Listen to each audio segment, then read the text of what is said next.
Moving from place to place. Good morning, good morning, morning, good morning, morning.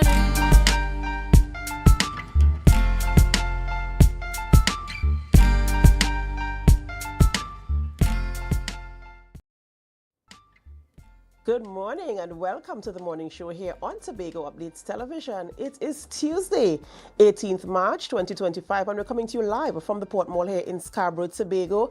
I am Adana Kambi. This is the day that the Lord has made, and we will rejoice and be glad in it. Good morning, and my name is Akinla Beholder, and it's nice to be back here after a week off. We hope that you are up, you're refreshed, and you're ready to go. We have a lot to discuss in the next coming hour. All right, and of course, talking about being back after the week, I'm sure our viewers, you all missed Akinlabi yesterday. I don't know if the week rolled over into another day, but of course, we are happy to have you back today to have the conversations, as you are aware, over the weekend. So many things happened, yes, a lot happened. On the island of Tobago, and then again tomorrow. Yesterday, what am I talking about in the future? Yesterday, we had the swearing in of our new Prime Minister, our 8th Prime Minister in Trinidad and Tobago, and government ministers being reappointed in different ministries. And of course, there's a lot to talk about that. There was the element of surprise, well, at least for me, and kind of seeing how members were appointed and assigned to their position. So we will go through that in the banter a little bit later. But, you know, what was the weekend like for you in terms of, were you a part of the, did you see any clippings, or were you present at the presentation of the ANR International Airport? Well, there, but you know, I saw the clippings, I saw the little banter between the politicians. You know, the outgoing Prime Minister, he felt, you know, his speech, so he kind of let it all out, and you know, that sort of caused a stir in this social media space, so I was able to see that kind of thing. But other than that, I wasn't actually there in person to take it all in. And were you able to see any clips of the facility itself? I saw a couple of clips of this facility, and it looks really well.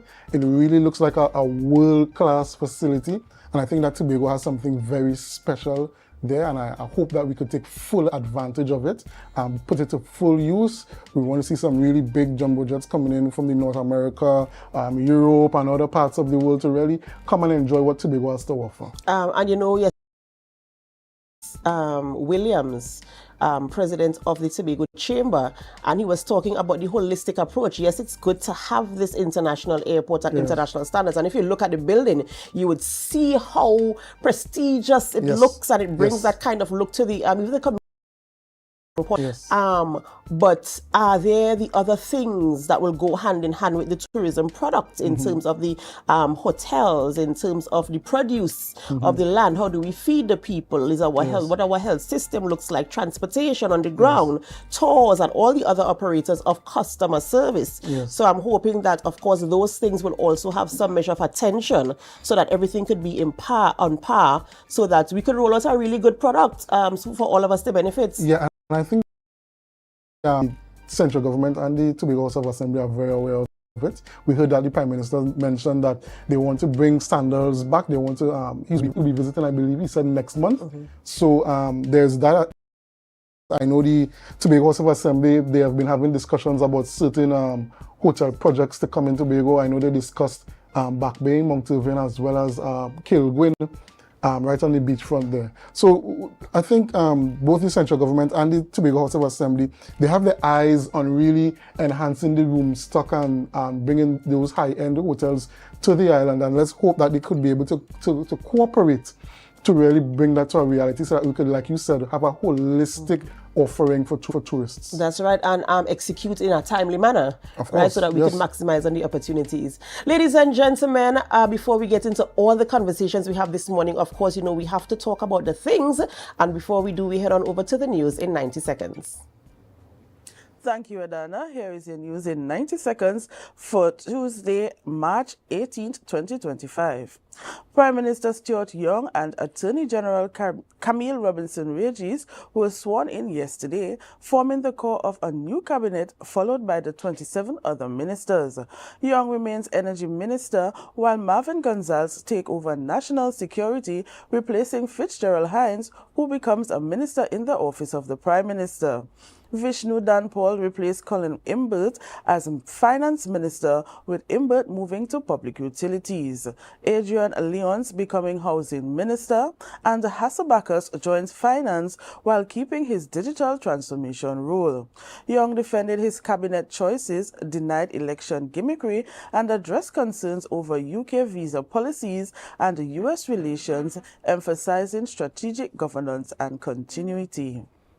Up next, opposition leader Kamala Persad-Bissessar condemned Stuart Young's appointment as Prime Minister, calling it unconstitutional abuse of power.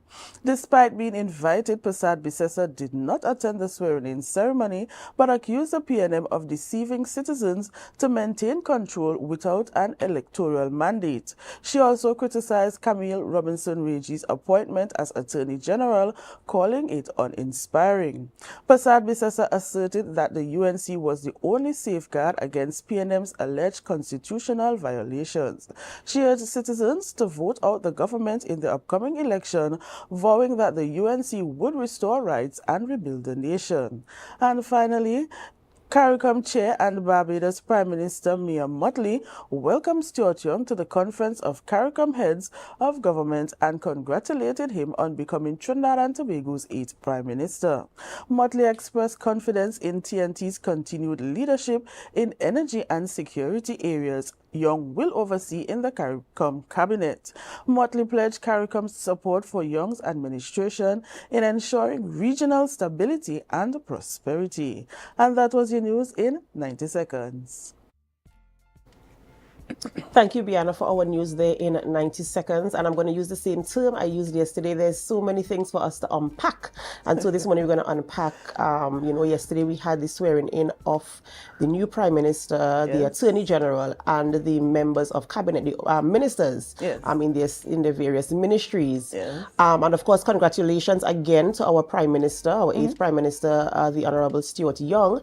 And let's go straight into the swearing in of the other ministers. I'm talking about the Attorney General. For me, that was a surprise, a very big surprise. Well, I didn't even know who to pick for Attorney General, but when the name was called yesterday morning, I was taken aback. Congratulations, of course, to Mrs. Camille Robinson-Regis, and of course, I am thinking. Let's talk about it. Let's talk about the decision. I mean, I know Mr. Young defended his picks for ministers, but what is your feeling like? What are your thoughts like when you all heard the news?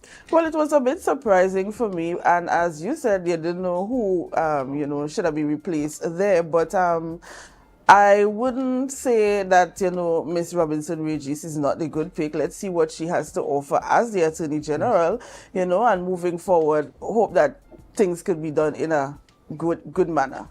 Similarly for me, when I hear Camille Robinson-Regis, I don't really think of her as being a lawyer. I never really considered her career before this. So when I heard that she was chosen as the Attorney General, like you, Adana and Bianna, I was surprised.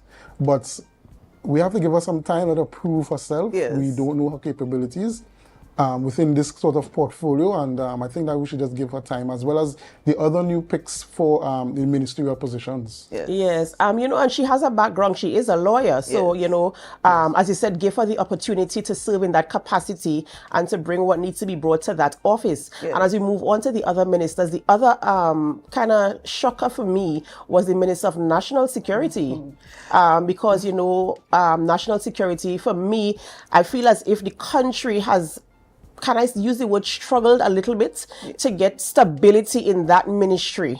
Now we have Mr. Marvin Gonzalez being the Minister of National Security, and that's one of the most important offices after the office of the Attorney General. Then you have that ministry. I don't know what his background is, where that is concerned. If I'm not mistaken, he has some kind of security background. Okay. I think he was a police officer, if I'm not mistaken.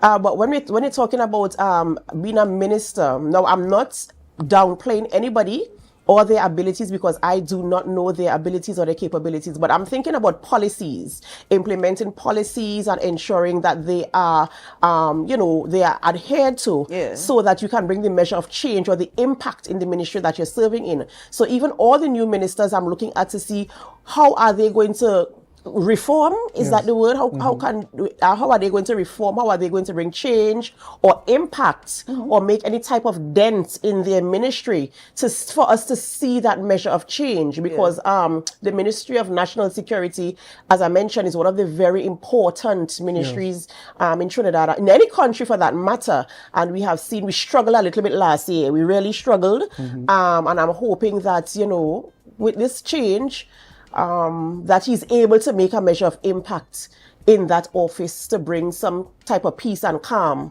Yeah, well, I think that when you have, if Biana is correct in saying that he was a police officer, I think he brings a sort of inside knowledge to understand the nuances and the policies and the workings of the national security apparatus, and he would be able to really bring some insight that others may not have had in the past. To really fix the problems within the national security, the situation within our national security in Trinidad and Tobago. Let's talk about our Minister of Finance. What do you think about our Minister of Finance? I was hoping to, I was not hoping, I was thinking I would hear Colm Imbert, but then I didn't hear that name, and I see public utilities, and I'm thinking, okay, let's see how this goes. And of course, as you guys mentioned, give the new minister an opportunity to make an impact in that ministry. It is what it is. There's nothing we can do to change it right now. And so let us hope for the best. Let us continue to pray for our nation of Trinidad and Tobago, that we continue to walk together in unity to establish our goals and our objectives, so that we can all live peaceable lives here in Trinidad and Tobago with fairness and equity for all of us on, not the island, but the country, the nation of Trinidad and Tobago. Agreed. All right, Biana, thank you so much for joining us on set this morning. Do have a wonderful, wonderful day. Same to you. Ladies and gentlemen, it's that time of the morning where we celebrate with those who are celebrating. It's time for our birthday shout-outs. And we start off the birthday celebrations with my friend, my good friend. I want to say happy birthday to Nkosi Campbell. Nkosi Campbell is one of the quietest, loudest persons I know. If that makes any sense to anybody, it makes sense to me. A really dear friend of mine, and I truly appreciate Nkosi. He is a youth leader, somebody with a vision, with a purpose. Can I say a perfectionist, but in a good type of way? And so, Kosi, I wish you the very best today. Happy birthday, coming to you from all of us here at Tobago Updates Television, from all of us at Victorious Generation of Destiny, and from all of us at Victory Outreach Church and KMI Ministries. Happy birthday to you. Happy birthday. Happy birthday to Miss Karen Wills. Happy birthday, Miss Wills. We hope that today would be truly a blessing. We hope that you give God thanks and praise for seeing you through another year. You're surrounded by family and friends and well wishes. And we wish you the best in the next upcoming year. Everything that you set your mind and your heart to, that you would achieve and surpass all expectations. Happy birthday. That's right, and happy birthday goes out to our own. You might know this person. This is Mr. Dwayne Nurse, one of our youth presenters here on Youth Wednesdays on the morning show on Tobago Updates Television. Happy birthday, Mr. Nurse. I do hope that you have an amazing day today, and I pray God's blessings upon your life. And when you come back to work tomorrow, you're bringing cake and ice cream for all of us. So happy birthday to you. Happy birthday to Miss Kathian Daniel. Happy birthday, Miss Daniel. We wish you God's richest blessings. We wish you the best for today. I hope you take the day off and you sit and celebrate and you reflect on your life. You go out tonight, you have some nice food, drink some wine, and just enjoy the day and enjoy the blessings that God has bestowed upon you. And we round up the birthday celebrations with this 5-year-old. Can you imagine? Fondly called ZZ. Zalia Lakan has turned 5 today. She is the big 5 today. And we say happy birthday to you. Sweet little ZZ. ZZ is one of us, just in case you're wondering. Yes, she belongs to Tobago Updates Television. She's part of our family. And so we want to wish you a very happy birthday. We pray God's blessings upon your little life. And we hope mommy is going to bring cake and and ice cream for us tomorrow as well. She probably went downstairs for the cake and ice cream, you know. So do enjoy your birthday, sweet lady, and we pray God's blessings upon your little life.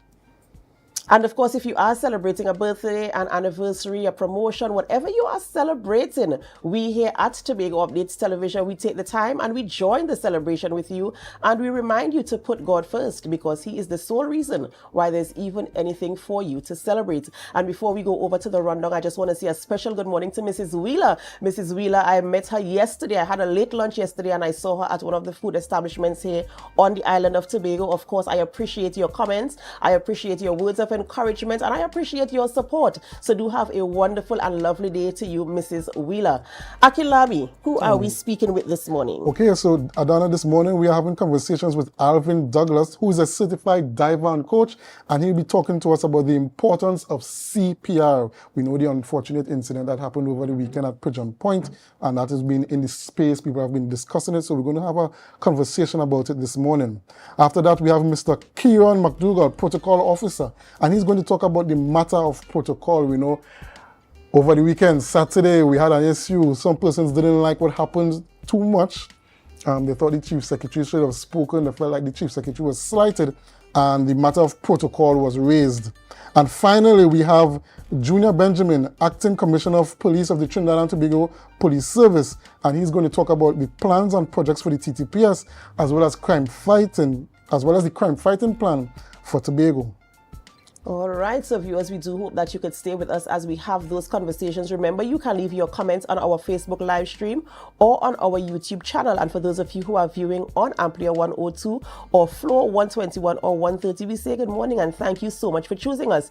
We have to go for a short break before we begin conversations this morning. And as we go, we invite you to help us share the live, share the live, share the live. We'll be right back.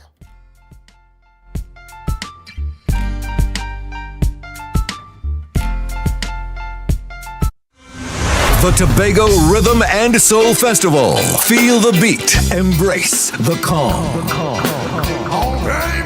On Easter Weekend 2025, Tobago is the place to be from April 17th to 20th. The Rhythm, the Soul of Tobago. On Thursday, April 17th, get ready for a worship experience at the Shore Park Complex with Melodies from Heaven. Melodies from Heaven. Then on Saturday, 19th April, immerse yourself in the sun, sea, and sand at the Buku Seafood and Jazz Festival, featuring legends of R&B. On Sunday, 20th April, we bring the curtains down at Parade Grounds, Dwight York Stadium for Fusion. Get your tickets on islandetickets.com now or visit TobagoFestivalsCommission.com for more info. Tobago Rhythm and Soul Festival 2025. Feel the beat. Embrace the calm.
Put a smile on your face when you're moving from place to place. Good morning, good morning, morning, good morning, morning.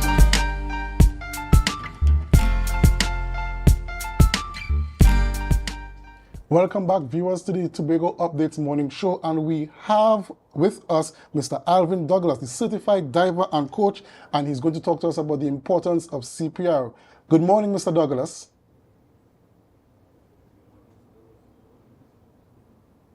Good morning. Good morning, sir. And how are you this morning? I'm good. I'm good. How are you guys? Thank you for having me. Okay, Mr. Douglas, so we just want to get straight into the conversation. We know that over the weekend we had an unfortunate incident with a tourist that was diving off the jetty at Pigeon Point, and they had to receive emergency medical care, and the issue of CPR and CPR training came up.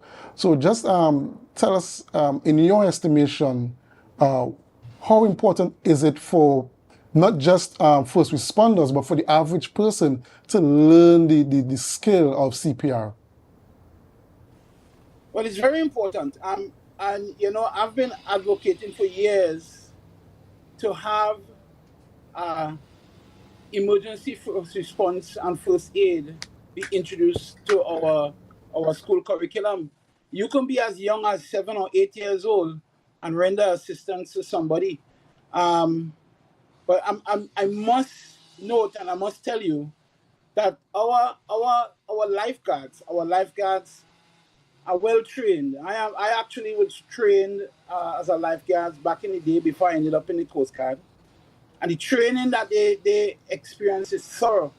But you know, they can't be everywhere at once.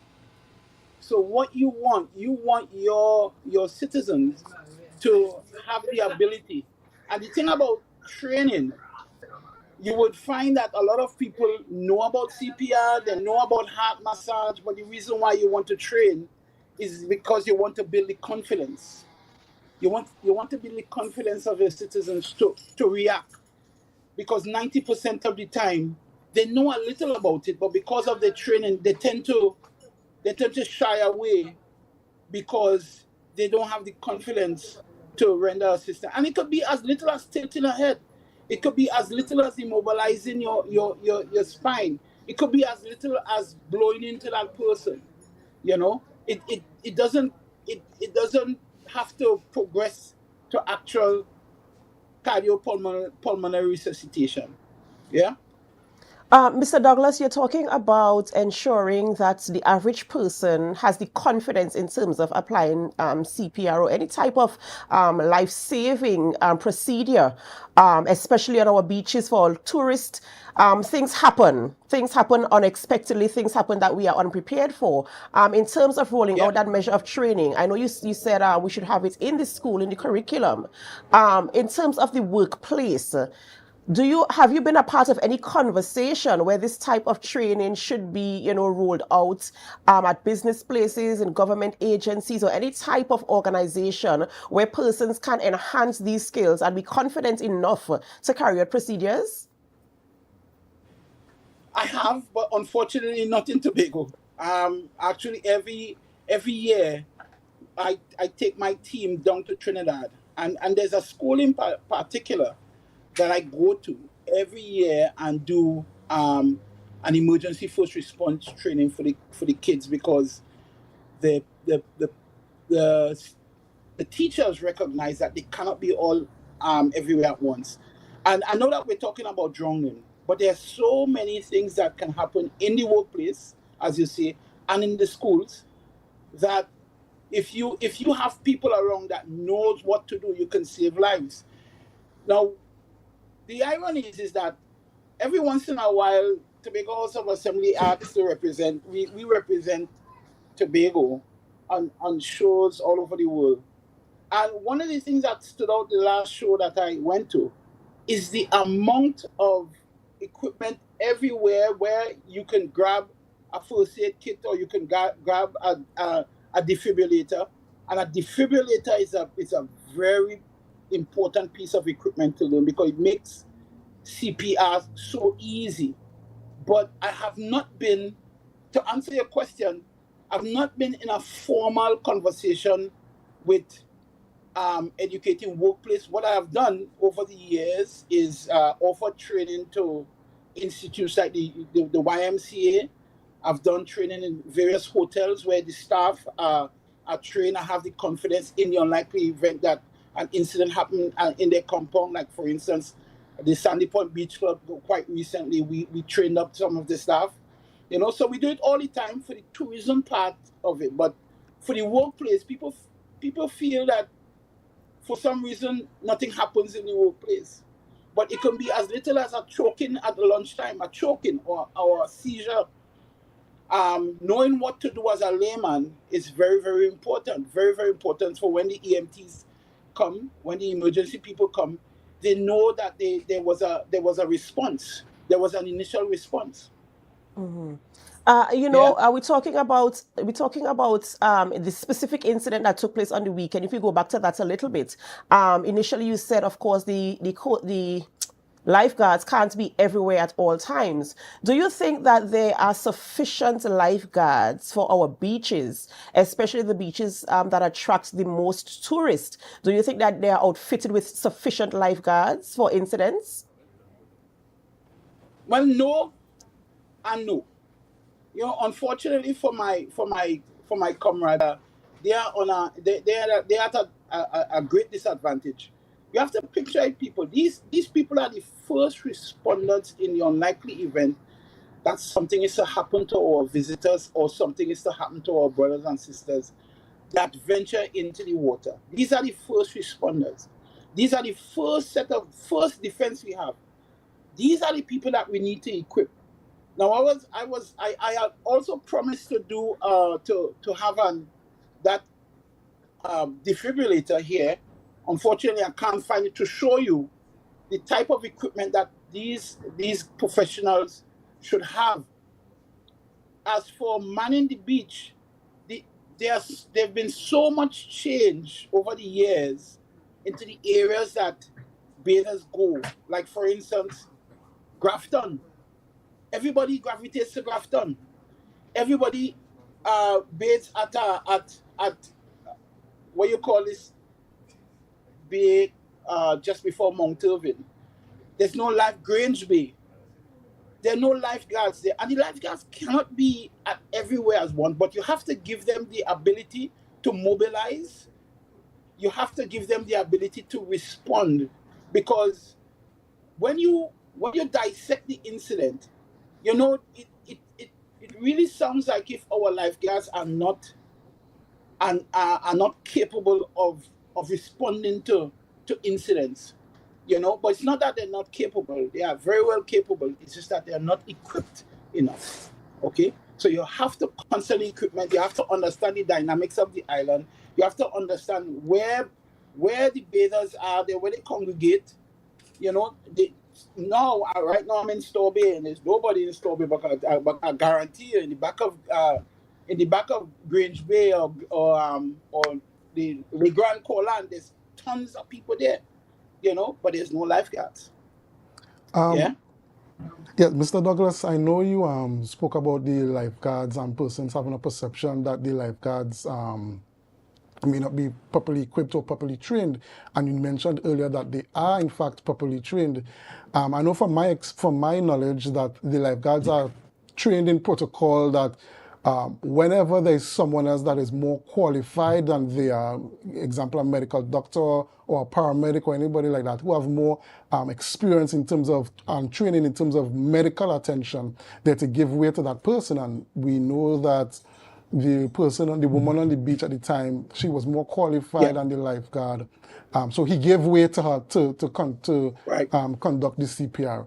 Just speak to us in terms of the levels, go into some more details in terms of the levels of training and the kinds of training that the lifeguards in Tobago have, and maybe where it may fall short and what might be needed to be added to their training going forward. You're absolutely right. As part of your emergency response, you are trained to manage a scenario. So even if you have a more qualified person there, you are also trained to manage, because people don't know you are at a disadvantage if you are actually performing the CPR, because you need to manage response, you need to manage the calling the medical assistance.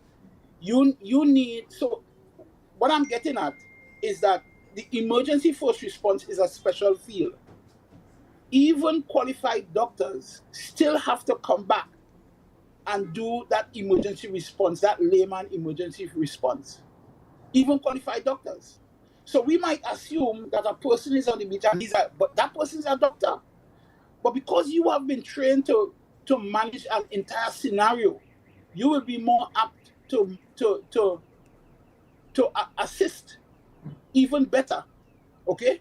As a diver, as a qualified dive instructor, one of the things we train our divers when they get to the professional level as a dive master or a rescue diver is to manage a scenario, manage it. So we show you how we would harness all the resources, call people who are a little bit more qualified or in the medical field, or even not in the medical field, because all you need to do is to get somebody, hold that person's head still, keep that person chin tilted so that the airway is nice and clear. But you could only have that training if it's a layman type of training. And when we say layman type of training, we don't have any special skills. We teach you the very basic life support. That's why they call it basic life support. What are we doing? We are keeping that person alive until the professionals come to render more assistance. We're not giving you any medication. We're not injecting you. We are not doing any kind of a TV-like performance. What we're doing, we're keeping circulation, breathing. We are keeping you alive until ambulance or the professionals get there. Okay? All right, Mr. Douglas. I mean, as we mentioned before, it's a very unfortunate situation that we are in, and I understand that the young man went through surgery and he's doing okay, and we just pray for the best. Yeah. We do hope that a conversation, a meaningful conversation that will lead to action will take place in terms of training, whether it is face-by-face basis, to have persons on the island trained adequately, even if we get up to 50, 60, 70% of the population trained, that will bring that measure of relief in situations like this, not just for the beach, as we mentioned, but also in any space that we find ourselves, choking on something at lunchtime, whatever it might be, fainting, whatever it might be, let there be some conversation that leads to hands-on physical training so that we are able to provide that measure of relief. In closing, is there anything else you'd like to share before we go? You know that we are being prepared for hopefully an influx of visitors in our island. And part of that preparation is to prepare your population and prepare your professionals, your first responders in the unlikely event, because it's inevitable that you are going to get incidents, not only amongst ourselves, but with the visitors. Okay? So you have to now, as you say, constantly have training. Start with the schools, start with the businesses. All it takes is 2 days. We are emergency first responder trained advisor. I'm sorry, I get my words mixed up.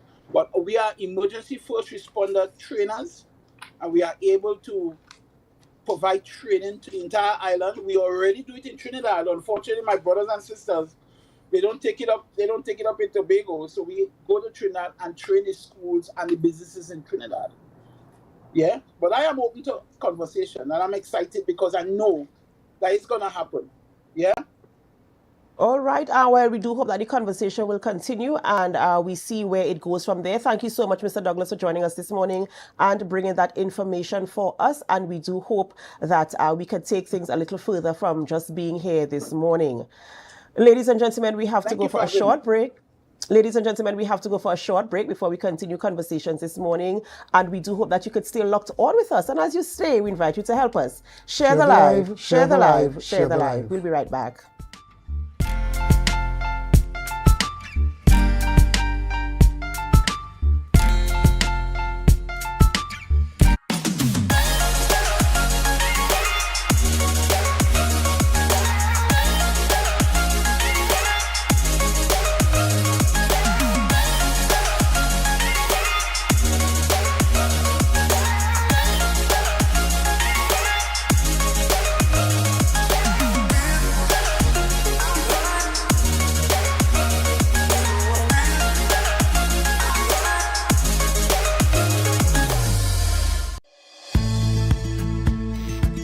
TNTech is pleased to advise that its Roxborough Service Center has reopened.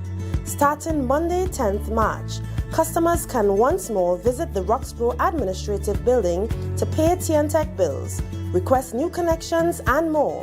TNTech, powering the nation into the next generation. So guys, there are some new developments in housing in Tobago. So it's goat racing time. This is 116, the show that keeps you in the know with all things Tobago House of Assembly. Each week, 116 delivers a fun and engaging overview of the latest developments, achievements, activities, and events of our dynamic assembly. So join me. Let's dive into the Tobago House of Assembly's Week in Review right here on 116.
Want to get better? Where to start? What kind of exercise to do? What to eat? How to get restful sleep? Need a doctor to search for root cause? Look no further. Come to Majuba Hill Lifestyle Center Foundation at our Wellness Center in Goodwood, or Food Hub in Darrow Springs, Scarborough, or Doctor's Office in Goodwood and Darrow Spring. Contact 49 Swift 4979 438.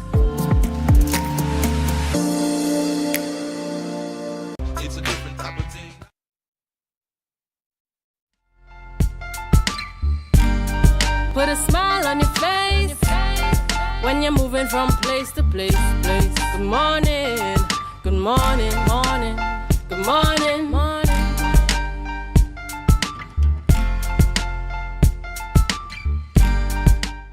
Welcome back to the morning show here on Tobago Updates Television, and thank you so much for staying with us. Before we head on into our next conversation this morning in studio, we have our photo of the day. Our photo of the day was presented to us by Rashid Zahir. Rashid Zahir, can you guess where this photo was taken? Of course, before we end the interview this morning, we will reveal to you, but in the meantime, feel free to leave your comments on our Facebook live stream or on our YouTube channel. The photo of today submitted by Rashid Zahir. All right, ladies and gentlemen, we continue conversations this morning, and we have in studio with us Mr. Kieran McDougall. He is a protocol officer. In fact, this man has been trained in protocol. He's had the experience. He's been training people, talking about protocol and all that relates to the matter. And of course, as you are aware, there was an incident taking place over the weekend that had all of Trinidad and Tobago in a stir. And so we're going to be talking about that this morning. Good morning, Mr. McDougall, and welcome. Good morning, and thank you very much for having me here this morning. Of course, indeed a pleasure that you can grace us this morning.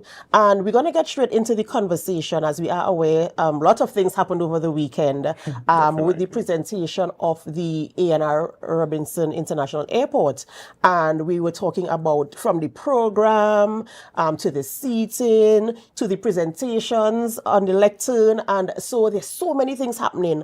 Of course, we're seeing where persons on social media are expressing themselves emotionally, and some persons talking from a place of a little bit of knowledge. And we have the expert in studio this morning who will help us. I want to start from the place of seating, right? And I noticed, based on the little knowledge I do have, the seating for me did not look right. So let's talk about that before we get into the other parts of it. Yes, so from the unlock of things, definitely there was an issue with the seating. Now, seating arrangement is predicated on what is called a table of precedence. So there is an established table of precedence that guide how dignitaries are to be seated. And once that is followed, the seating arrangement flows. Unfortunately, on the weekend, it was a clear indication that that was not the case where the seating arrangement was concerned. It was definitely off. And as you rightly indicated, things did not look good from that standpoint. In terms of the actual layout, what should it have looked like to the average onlooker in terms of who should have sat where, in which row, which seat, next to whom, in which aisle, or where should have people been sitting? Well, depending on the configuration of the seating layout, based on what occurred at the event, the highest office was that of the Prime Minister. And therefore, the Prime Minister falls in position number 2 on the established table of precedence in Trinidad and Tobago.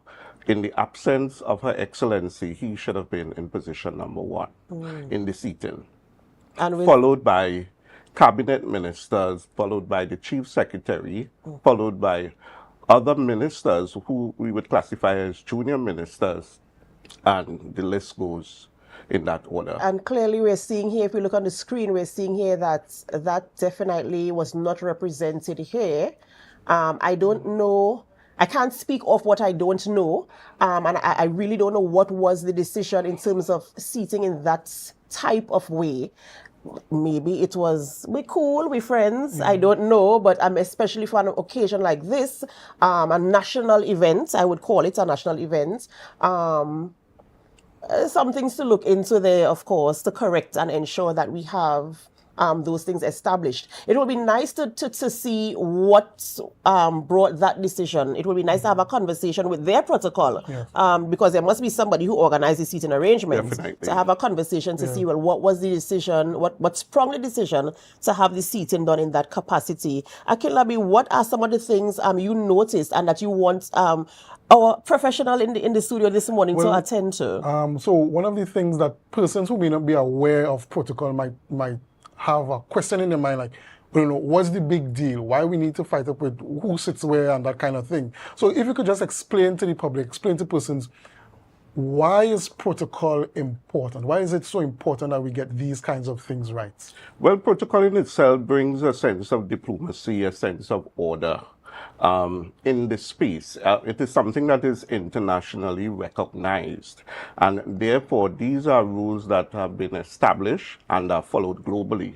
So it is not a case where it is specific to Trinidad and Tobago, but this is something that is adhered to and is expected to be adhered to throughout the world. Protocol in itself is all about good taste. It's all about manners. It's all about respect. It is also about ensuring that persons of specific offices are given the respect of that office. Right. So it does not necessarily mean that you are making decisions based on personality and individuals, but rather respecting the office that these individuals hold.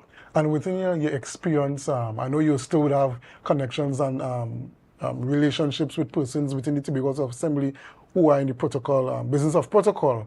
What is the feeling like, the ground, like the feedback like from within the THA? Did they feel slighted? Did they feel disrespected? Because we know clearly what people on social media feel, but the actual persons who were there or the persons who are involved in the field within the assembly, what feedback have you gotten from them so far? Well, I did not receive any sort of personal feedback, but of course, persons would have expressed themselves using the different media and forum that are out there in order to display how they feel. For example, a decision was taken not to do the tour, even after the intention was to attend and see the facility. So that in itself would have demonstrated a level of discomfort. Maybe I should not have been here.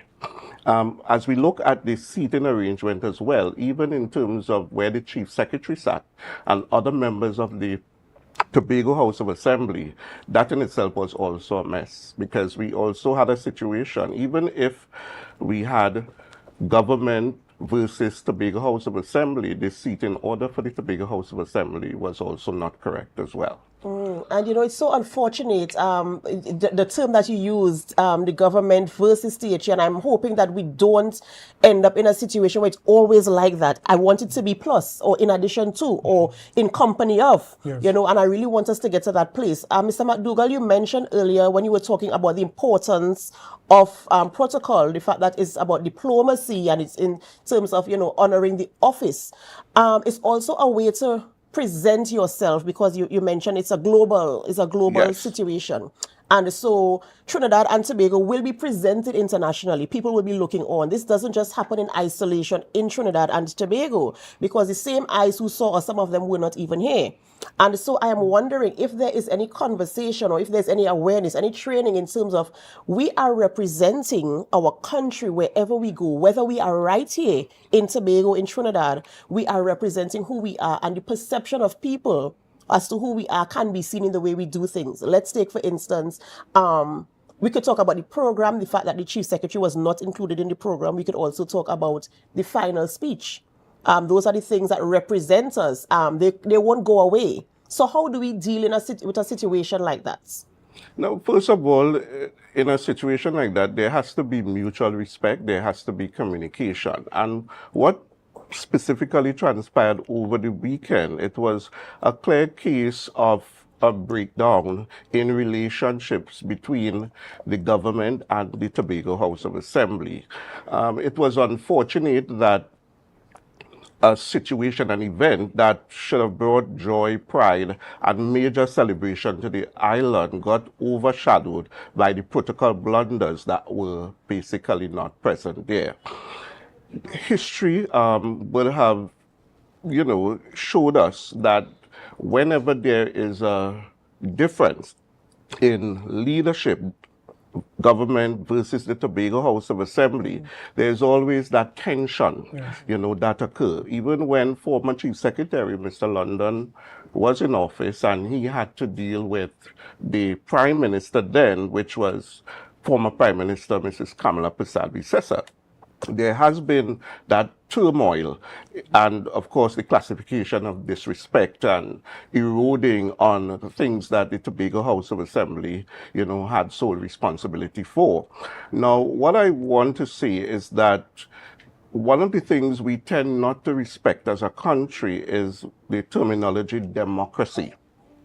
And the Chief Secretary being there was placed there on the wishes of the population, a specific population of the island. And therefore, at the end of the day, any sort of matters relating to Tobago should have some sort of, at least a comment from the Chief Secretary. So it was really unfortunate, an event of that magnitude, that there was not a voice from the Tobago House of Assembly giving its endorsement, regardless of whether the Chief Secretary may have had differing opinions in the early days of the project.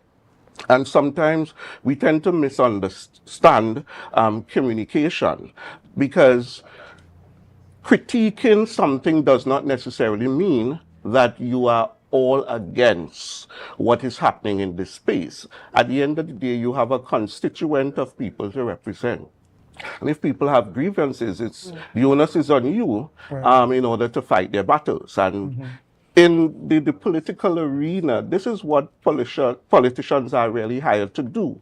Whether you agree or you disagree, but at the end of the day, I believe that the major blunder, regardless of the seating, no endorsement from the Tobago House of Assembly, it showed that at the end of the day, this is Tobago, the project is happening in Tobago. We had the Minister of Community Development and Sport and Member of Parliament Tobago Ret, and by right, you know, she was required to speak. You had other cabinet ministers.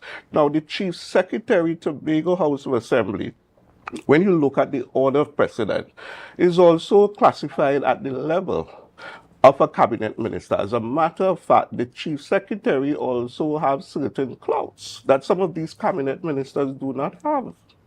And in accordance with the Tobago House of Assembly Act, and looking at the roles and the responsibility of the Tobago House of Assembly, under the 5th schedule, the Chief Secretary basically is ultimately responsible. While, yes, we have a unitary state, Prime Minister of Trinidad and Tobago, and the Prime Minister can, organize and do things in Tobago, it's only courtesy.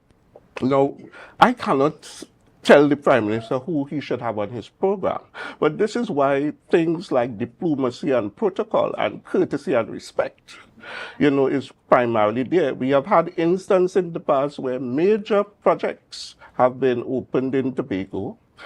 For example, back in 2012 or 2015, the Scarborough Regional Hospital. As a matter of fact, the cornerstone, the former Chief Secretary, his name was even placed there with the Prime Minister of Trinidad and Tobago, who was of a different government. We have had instances where the Roxborough Hospital and all the other infrastructural development took place. The Chief Secretary at the time, whether it was a PNM Chief Secretary or other Chief Secretary, they were present and apart. Right. Now, what sort of brought, put the icing on the cake was, we definitely know the speech. And then the last announcement by the MC, whether the MC was probably asked to say, telling the Tobago House of Assembly, hold on and wait on your turn in order to view. And to me, that came across in very bad taste as well. I mean, It was really unfortunate. And if it is a case where we have to work side by side, the respect must be there. And at the end of the day, it is not about the individual. It is about the office and the Chief Secretary office. For whatever reason, whether it's PNM, the office at times tend to get the disrespect. Persons may not come out and say, but I have seen in instances where that sort of, power struggle as well tend to affect, the functioning. And if it is a situation where, okay, you are in charge of Tobago, you run Tobago, I'm going to give you the support. Whether or not it is same administration, but it cannot be where we are involving the Chief Secretary in certain things conveniently because of personality issues.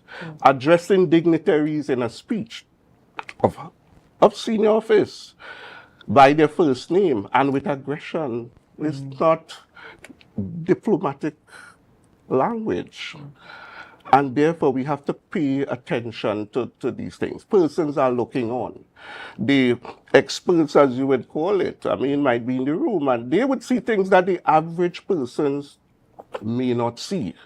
But at the end of it all, it's not we as Trinidad and Tobago looking on. The world is looking on, and they laugh at us. What is happening there? When things go wrong, persons in the diplomatic space, they will call me, Kieran, what are you doing to solve these problems? You're not physically there, and you're embarrassed. And these are the things that we must pay attention to. And my word of caution to politicians: sometimes you create your own problems because the things that you say could come back and bite you in the tail. So you have to be careful. The language, the way how you communicate, it's all about respect. It's a two-way street. So on one hand, you cannot disrespect someone and expect that person to respect you. While yes, we are all human beings, but sometimes we just have to exercise emotional intelligence, being the bigger one, and correcting, the wrong. Two wrongs do not make a right. And while I must acknowledge that we have persons in this space that are inexperienced, it's opportunity for them to grow and to evolve. So you have senior persons versus, new persons now gaining experience. And therefore, it's a matter of what can you learn from that. I've never seen these sort of issues happening in our space publicly in the manner and the classical disrespect because that has been the talk of the weekend, disrespect. But the disrespect did not start on the weekend. It started months. So it was basically a build-up. And at the end of the day, when you listen to the speech, it was a clear case of on my way out, so I really don't care. Mr. McDougall, I really wish we had more time this morning to go through more of this conversation, not just to talk about what happened on the weekend, but to bring that type of knowledge and information to the average and the general public in terms of protocol, the importance of protocol, diplomacy, the fact that people are looking at us, and the fact that whatever we do is a representation of who we are as people, as individuals. What stood out to me based on what you're saying is respecting the office, and I think that is something that goes missing in most cases. We look at the person and not the office. Even in the Bible, they look at the messenger and forget about the message. And so we need to pay attention and give respect where respect is due. Thank you so much for coming on this morning and bringing that information to us. And we do hope to have follow-up conversations with you. And we hope that there's some training in this field across the board on the island of Tobago. Certainly. Ladies and gentlemen, did you guess the photo of the day? Did you guess the photo of the day? The photo of the day was taken in Argyle. Yes, it was taken in Argyle. I hope you are able to identify where in Argyle this photo was taken. And coming up next, and in studio, ready to have conversations with us. Guess who is in our studio this morning? Yes, the Acting Commissioner of Police of the TTPS, Mr. Junior Benjamin. He is in our studio this morning and ready to have conversations with you. And we are talking about the plans and projections for the TTPS and the crime plan for the island of Tobago. So do stay tuned with us as we have those conversations. But in the meantime, we go for a short break. And as we go, we invite you to help us share the live, share the live, share the live. We'll be right back.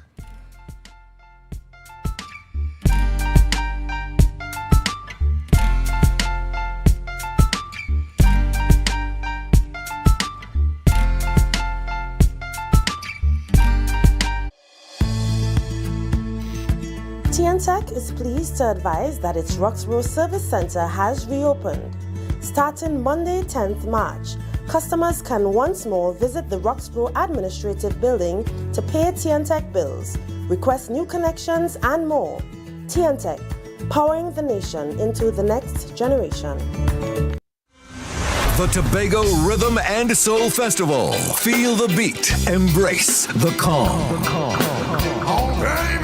On Easter Weekend 2025, Tobago is the place to be from April 17th to 20th. The Rhythm, the Soul of Tobago. On Thursday, April 17th, get ready for a worship experience at the Shore Park Complex with Melodies from Heaven. Melodies from Heaven. Then on Saturday, 19th April, immerse yourself in the sun, sea, and sand at the Buku Seafood and Jazz Festival, featuring legends of R&B. On Sunday, 20th April, we bring the curtains down at Parade Grounds, Dwight York Stadium for Fusion. Get your tickets on islandetickets.com now or visit TobagoFestivalsCommission.com for more info. Tobago Rhythm and Soul Festival 2025. Feel the beat. Embrace the calm.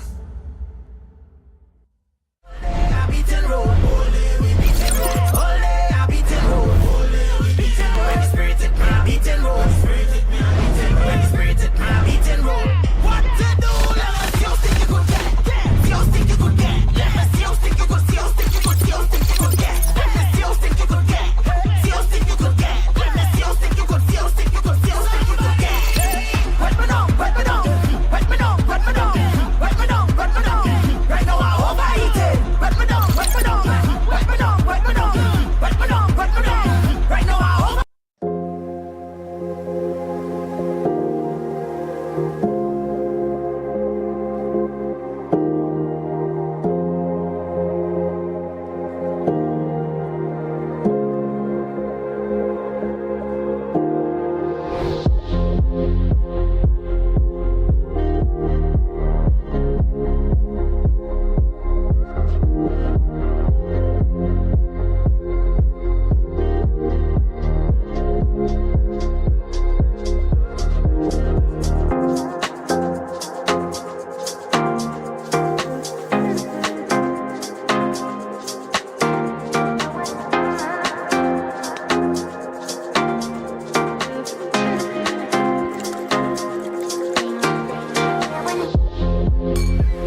put a smile on your face when you're moving from place to place. Good morning, good morning, morning, good morning, morning.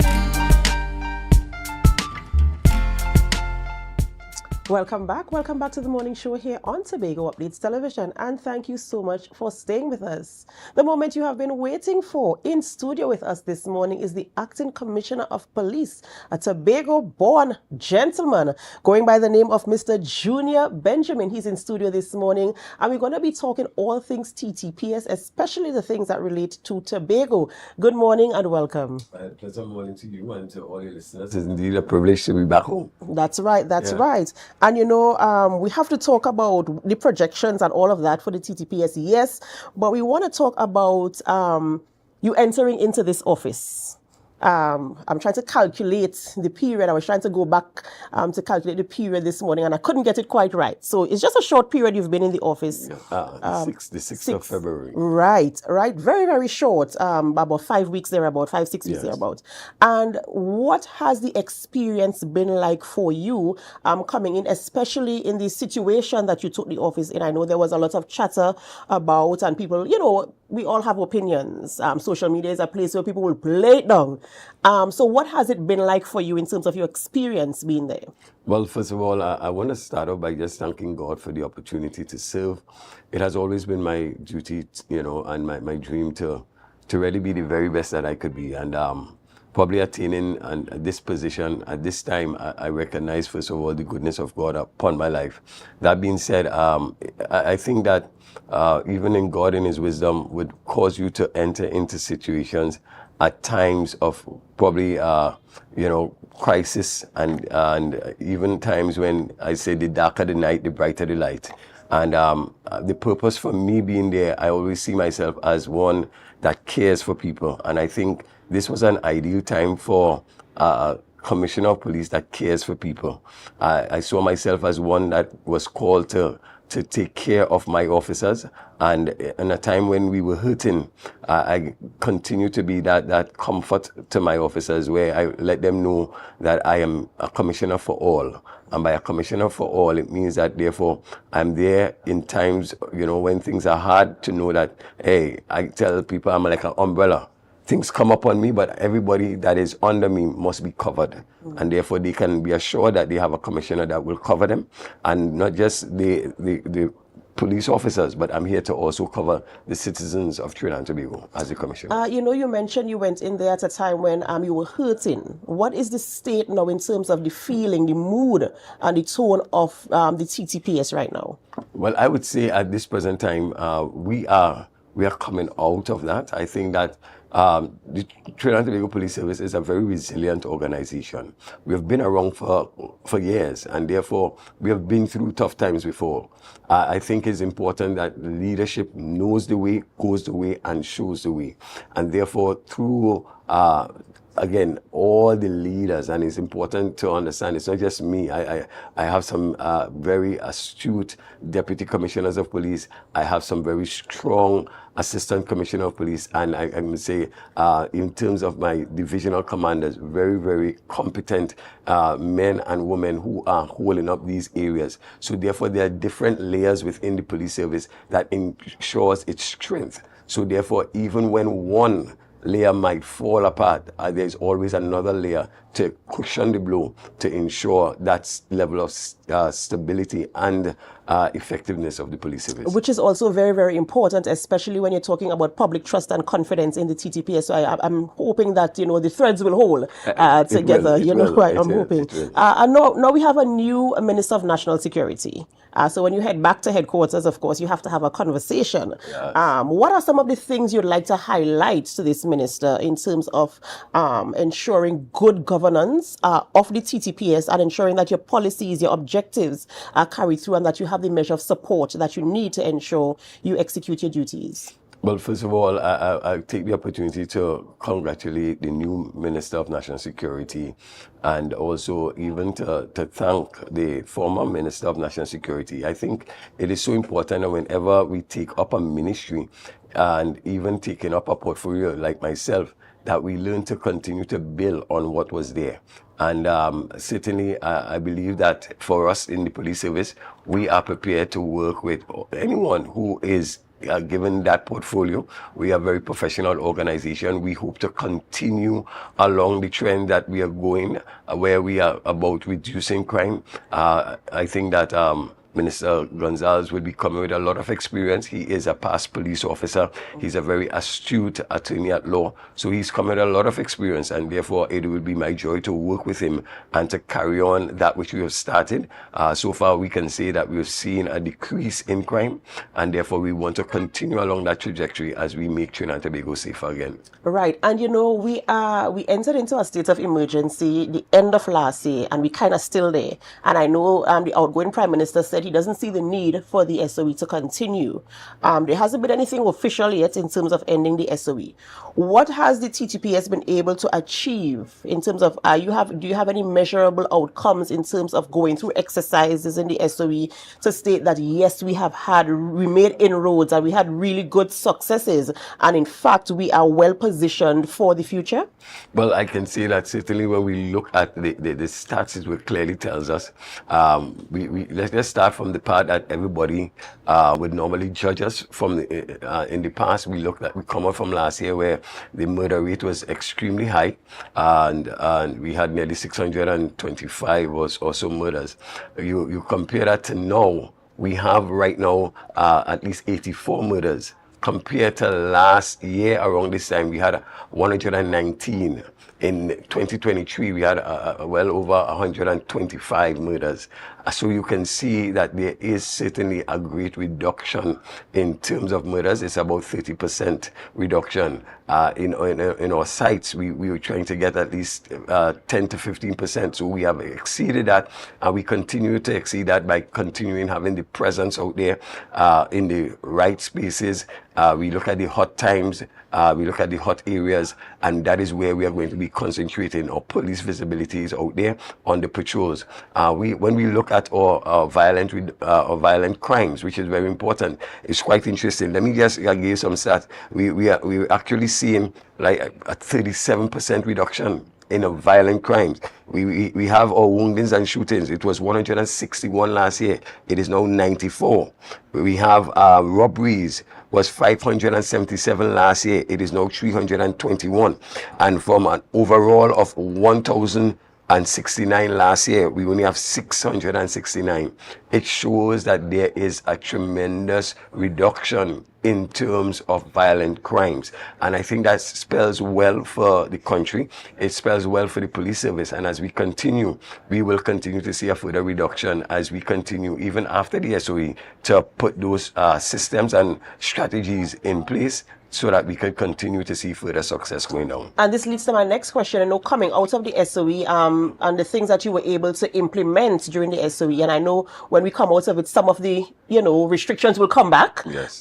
Are you able to employ some of the methods you used in the SOE when we come out of it to ensure that you maintain that low rate of serious crimes, to ensure that the reduction continues and that you see the projection in terms of ensuring you have a hand on serious crime? Well, the thing about it, that crime is dynamic, mm-hmm. and we will continue to be very hopeful.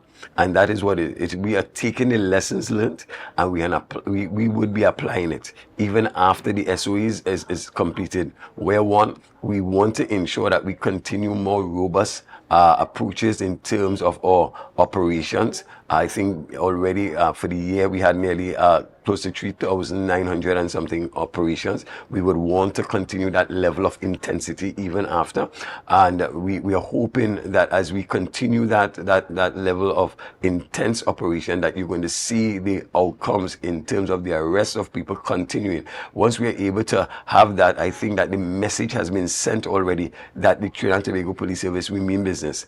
Anyone that seeks to oppose us, and we are saying oppose us in terms of pointing your firearm at us, we are saying please, comply with the police officers. It's a no tolerance approach that will be taken going forward, and therefore we are saying that once Trinidad and Tobago come on board, the citizens come on board with us, we can ensure safety and security for all. So therefore we want to encourage the citizens to partner with us and let us get crime under control in your community. And now I know it is not wise for you to share what your strategies are in terms of dealing with crime, but in terms of for the purposes of the public awareness, what are some of the things we can look forward to that we can see that the TTPS is implementing to make us feel comfortable, confident, safe to walk outside, to go by the corner shop, to go by the fast food place and get something, stand in a line and not worry that somebody might drive by? What can we actually look forward to? Because I know there are things we will not see. There will be things in the background, but what can we actually identify and say, this is what is happening and I feel good that the TTPS is present and I feel safe? Okay, I would want to put it in a context, if I may. First of all, understand the framework that is used by the police service. We do not just operate vike, we operate within a framework. The framework that I've set for the police service is that we do what we call crime prevention, then there's crime suppression, and there's crime intervention strategies.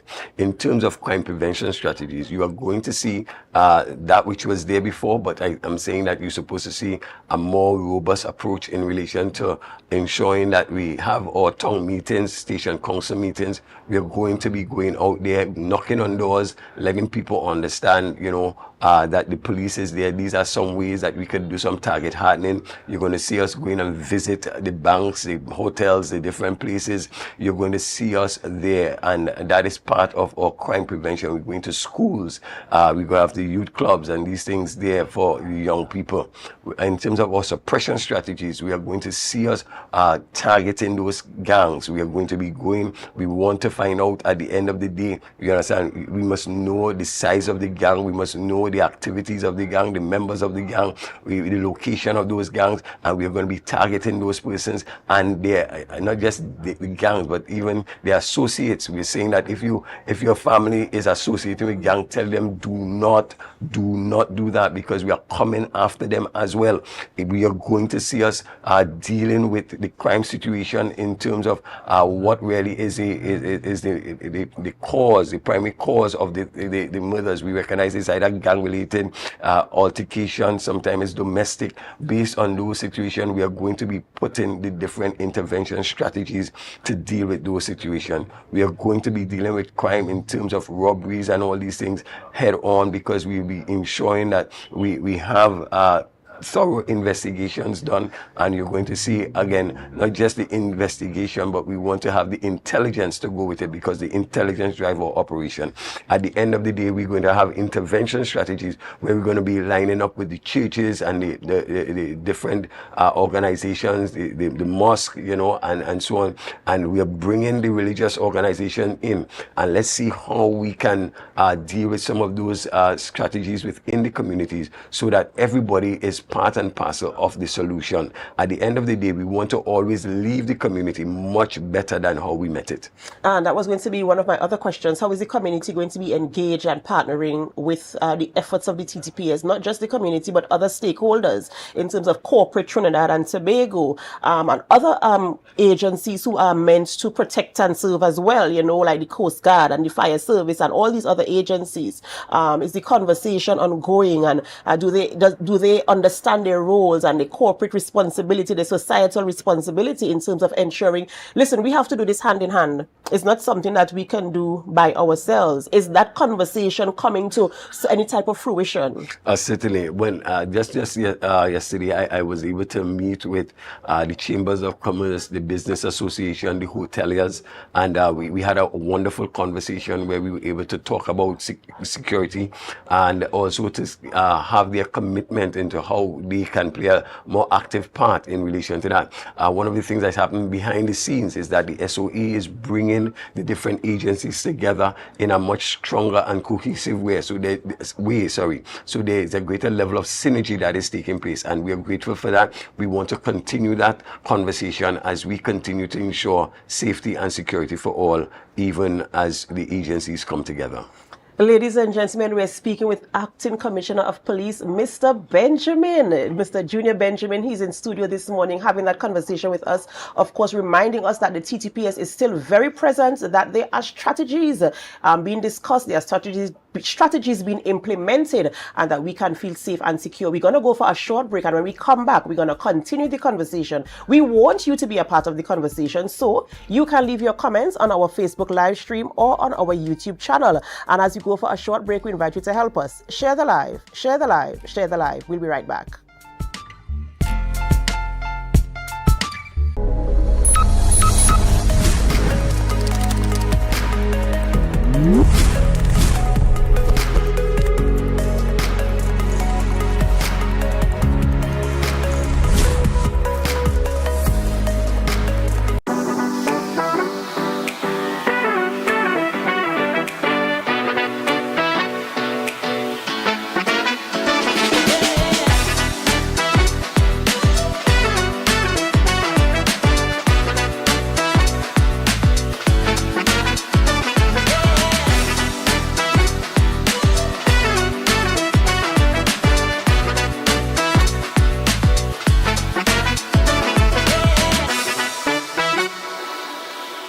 Rotisserie, mouth-watering fries, salads, combos, and specials galore. Feeling for something to eat? Come and see. Our rotisserie is seasoned to the T. Kicking chicken, masala, and jerk roast. Crispy fries made from scratch. Who do you know can beat that? Or salads freshly cut and packed. When you taste it, you'll be wanting to come back. So come check us out on number 2 Robinson Street, Uptown Scarborough, Tobago. We open on Saturday nights from 7:30 to 11:30 p.m. Monday to Thursday, we're open from 10 a.m. to 9:30 p.m. and on Friday, 10 a.m. to 4:30 p.m. Contact us at 772-7443 and all social media handles at The Rotisserie Factory.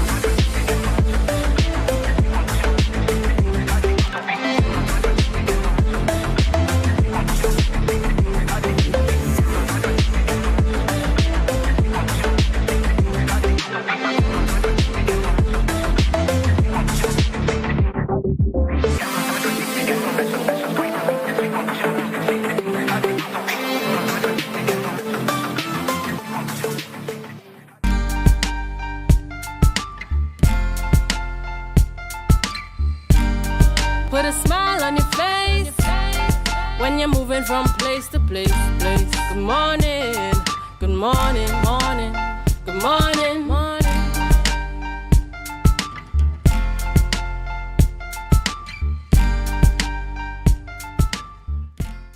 Welcome back to the morning show here on Tobago Updates Television, and thank you so much for staying with us. Yes, this is an extended version of the morning show, and we're so happy that you're here with us, but we must have these conversations. We continue this morning with the Acting Commissioner of Police, Mr. Junior Benjamin. We're talking about all things crime, all things TTPS, and all things how we're going to solve the problems we have, and of course we need you to be a part of the problem solving situation, because we want to live in a space that is safe and secure for me, for you, and for generations to come. Mr. Benjamin, before we went to the break, we were talking about, some of the things that you were able to implement and some of the results that you were seeing. You were also talking about some of the strategies, the framework for the strategies, and there's something that you spoke about that I really want to bring out for our viewers. You were talking about persons who have family members who are in criminal activities. They are aware that these family members are criminals or participating in these activities, and they are housing them, not reporting them to the police, or not, doing anything about the situation. What happens in a situation like this where, let's say, for instance, somebody in a community has a son or a cousin or somebody living there? They know what they're doing and they have not reported it. What is that person's part in the crime thing, and what are the repercussions that can come? Well, first, I want to say that, when we deal with persons, we look at the associates. The associates are persons who, again, is related to the individual, and also persons who are linked with the individual. And persons are linked for different reasons. Sometimes it's a relationship, sometimes it's family members, or persons that normally line with them, but be it a friend, etc. And I'm saying persons need to be very mindful when you have associates or persons or friends who are involved in drugs. Once we recognize that there's a linkage, I'm saying we are going to explore those options for us in our anti-crime strategy to ensure that we do a holistic investigation into persons. And I'm saying when that is happening, we can come to your house, because we're saying we recognize, especially in Tobago, that the priority offenders, they are not keeping the firearms home. They're giving it to their friends, and because you will not look there.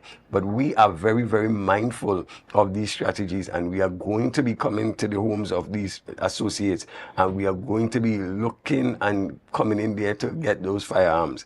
We are also saying that when you start to do that, there's something called joint enterprise, so that when you are assisting persons, when, let's say, we find a firearm and you're in the vehicle, everybody goes down, because we are saying that, even in this offense, if there's some joint enterprise that you are joining with them to accomplish, let's say, to get that offense done, you are going to be culpable as well. So it's very important that we look at our associates. I think one of the things I've learned as a child is that show me your friends and I'll tell you who you are. So we need to go back to that. We need families to really start to teach good principles to our children.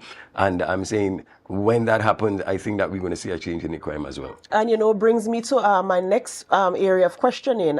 We're talking about, I know you're in Tobago because you're visiting schools and having conversations. Tell us a little bit about the tour and what are the objectives of the tour and the experience so far. Well, my school days are very interesting days. I tell people don't believe, but the truth is, I was not a very bright person in school. I struggled through school. And I tell people I used to come 23rd in tests.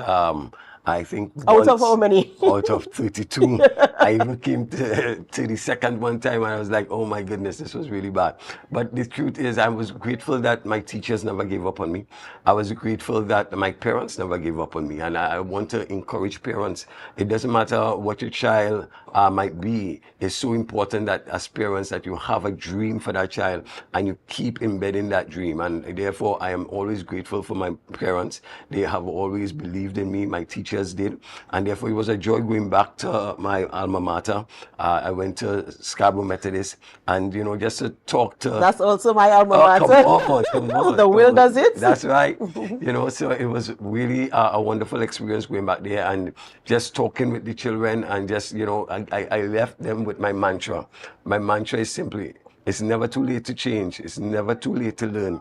It's never too late to dream, and it's never too late to make a difference.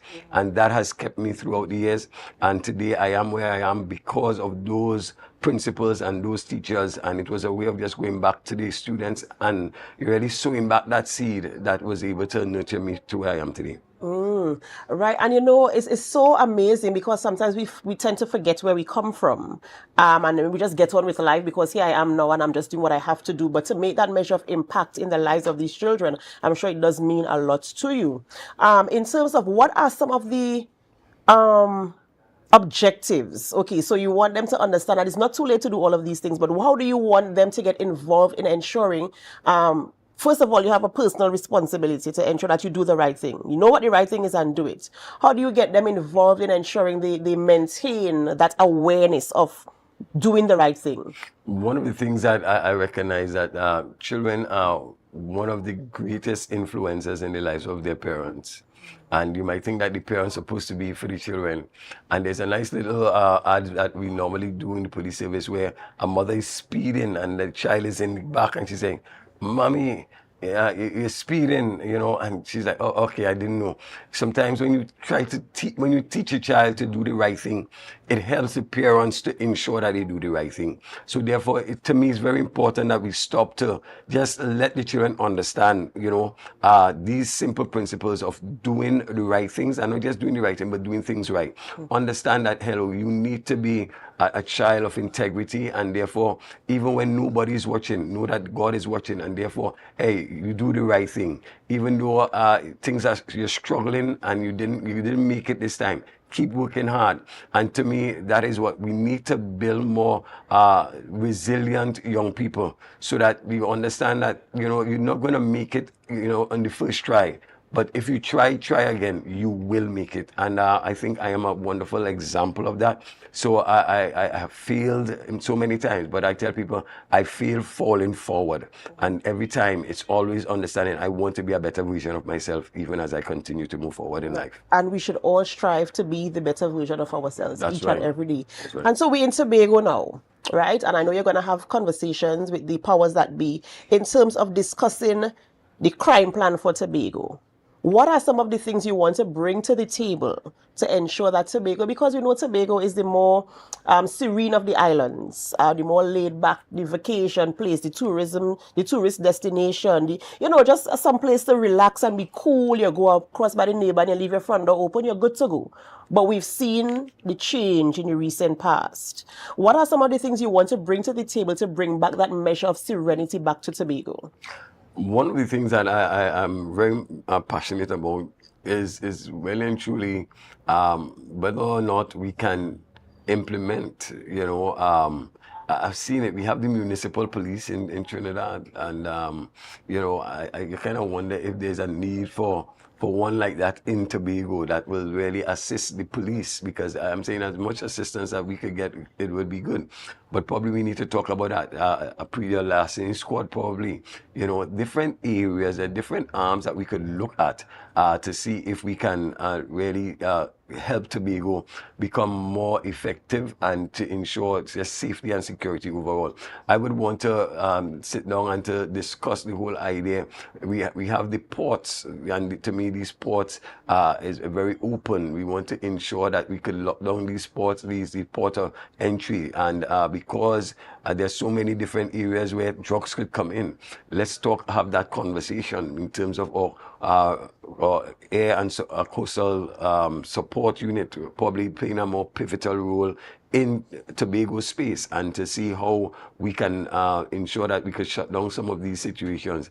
And again, I'll be looking at it all wrong to see safety and security on a whole in terms of what the Chief Secretary would like to see, what the minority leaders would want to see. And the idea is that I want to touch everybody so that they could understand. As a commissioner for all, I am able to reach out and to hear, and then from the conversations, I'll be able to implement things that I think would affect and impact Trinidad and Tobago, and more so Tobago. You were talking about municipal policing. Is there anything in terms of community policing to ensure that communities in Tobago feel safe, they see the presence, and not just the presence, but they see action in terms of engaging them, providing opportunities, especially because we know majorly it's the young men, providing opportunities for them to get off the street and to get into something that is engaging, that will get them interested in something that can yield some measure of increase or income for them. Is anything put in place for that? Well, our community policing is very much active. I want to say, when you compare Tobago's community policing by the stretch of the imagination of most of the different divisions, they stand out. You have the Mount St. George Youth Club, you have the Charlottesville Youth Club, don't forget the Roxbury Youth Club, and all the other youth clubs, they stand out. And it means that Tobago, when coming to community policing, they are, to me, one of the flagship things that we could talk about, and they have really put their footprints on the sands of time for me. However, we would want to continue to increase that level of influence. We want to see if we could even take it up to another level.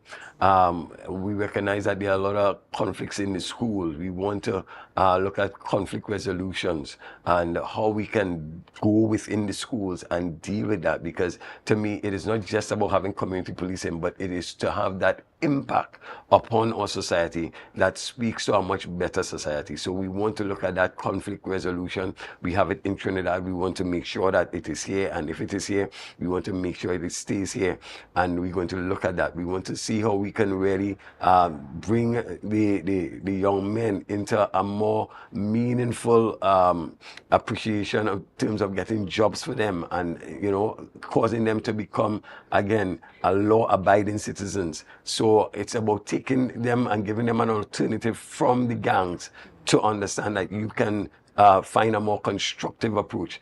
I think that we have to go back to the homework centers where children could come and really find a place to do your homework and understand that if you have a good education, you can have a good life. And what are some of the things you would like the average Tobagonian, the man on the streets who might not understand the jargon and the lingo and the strategies and all the things that the TTPS is doing? What are some of the things you want them to know to reassure them that, hey, Tobago is not forgotten. You are part of the strategy. You are part of the crime fighting initiatives, and we are taking care of you. Well, first of all, I think that we have to understand that we have a social responsibility. Crime is everybody's business. It's not just the police. We all have a part to play, and I would really want, that normal man on the street to understand that, hey, it's time for me to take back my community. I'm not going to allow my community to be taken away by drug lords or even gang leaders. I'm going to do my part, and doing your part is to ensure that if you see something, say something. We're saying that, hey, do your part by ensuring that you can encourage a young person to be more constructive.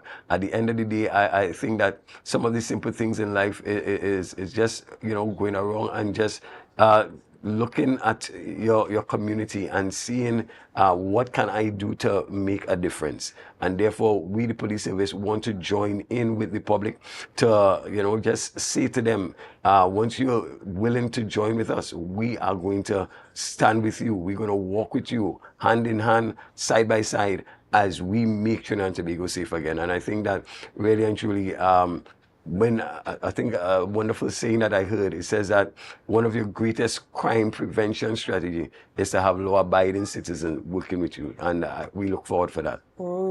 Thank you so much, Mr. Benjamin, for joining us this morning and for bringing that information and having that conversation that, we need to have in the local spaces to ensure that Tobago is safe and that we can restore our confidence. I mean, we had a rough year last year. Yes. And we see things cooling down, and we're hoping that we continue to cool things down and have things under a measure of control that will make us comfortable. Viewers, remember you have a social responsibility, you have a personal responsibility, and you must be a law-abiding citizen. If you see something, say something. That is something we always say on the Tobago Updates television morning show. Remember, you can reach out to the TTPS if you have any type of information that will lead to detecting any measure of crime to ensure your community is safe. Remember, we're talking about your safety, the safety of your children, and the safety of the generations to come. We have to preserve Tobago and make it a nice, beautiful place that we know it can be. We're so happy that you stayed with us throughout the entire programming this morning. This is where we have to end the morning show, but it's not where we end our programming. We head on over to GMT, and as we go, we invite you to help us share the live, share the live, share the live. Have a wonderful day.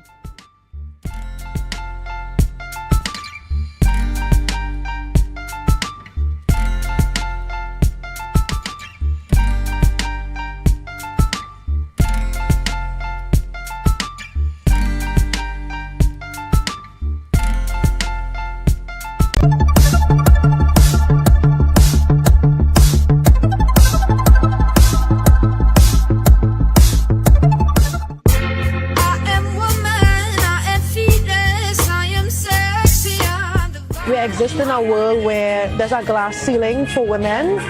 Women reach great heights, but they are scrutinized in the way in which they do it. To exist in a world as one as this one where it's patriarchal, I feel like I have something to prove, and every day I wake up and I try to prove that. I try to exist to be the best version of myself. The vision that I have for my life is that I want to be a woman of service. I want to give myself back to Trinidad and Tobago and be the best that I can be, and that's what it means to be a woman. I'd also like to give a special thanks to my mom. She's a lawyer, and I want to study law and become a lawyer. Well, start off as a lawyer and give myself to the best of my country and be a female.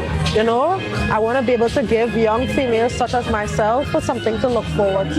So that's why I say it means to be a woman, to be powerful, to be strong, to be yourself, to be poised, to be elegant.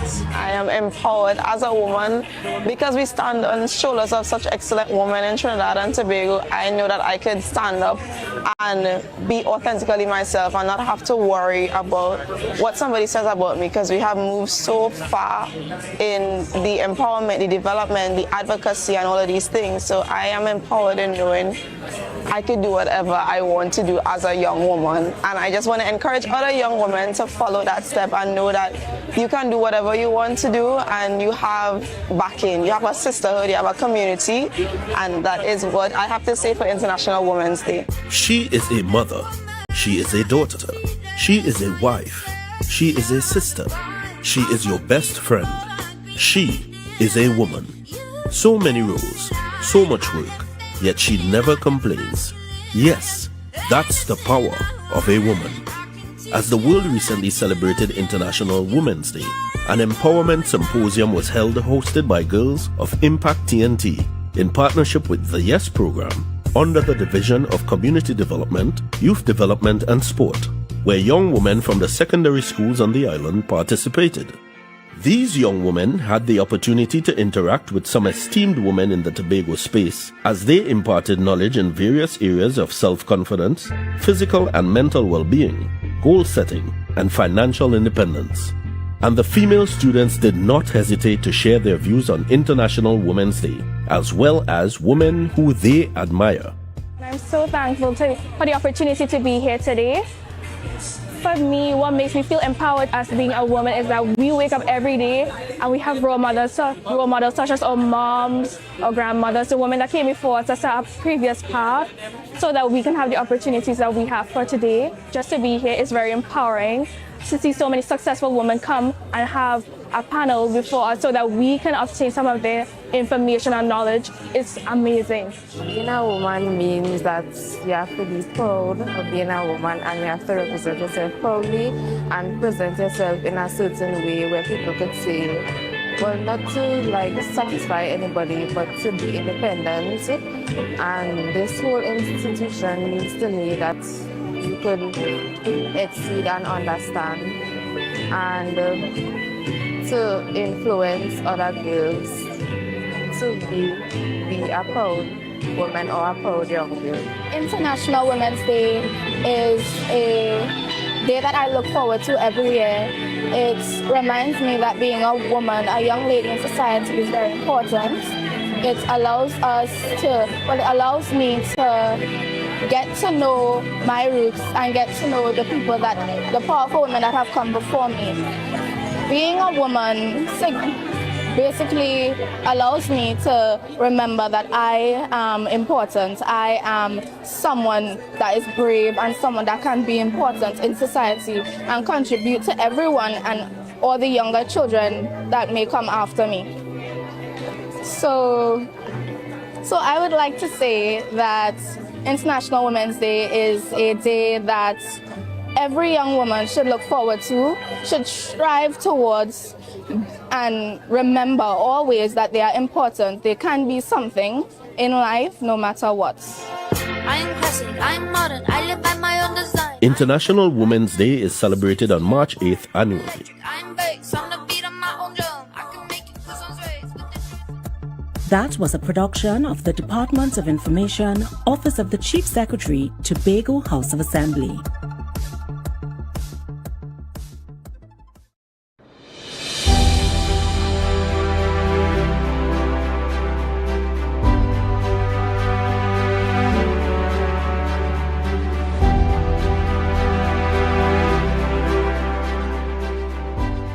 We will recall that Operation Gulfstreams began on that fateful morning, just mere days before our National Carnival on the 7th of February 2024.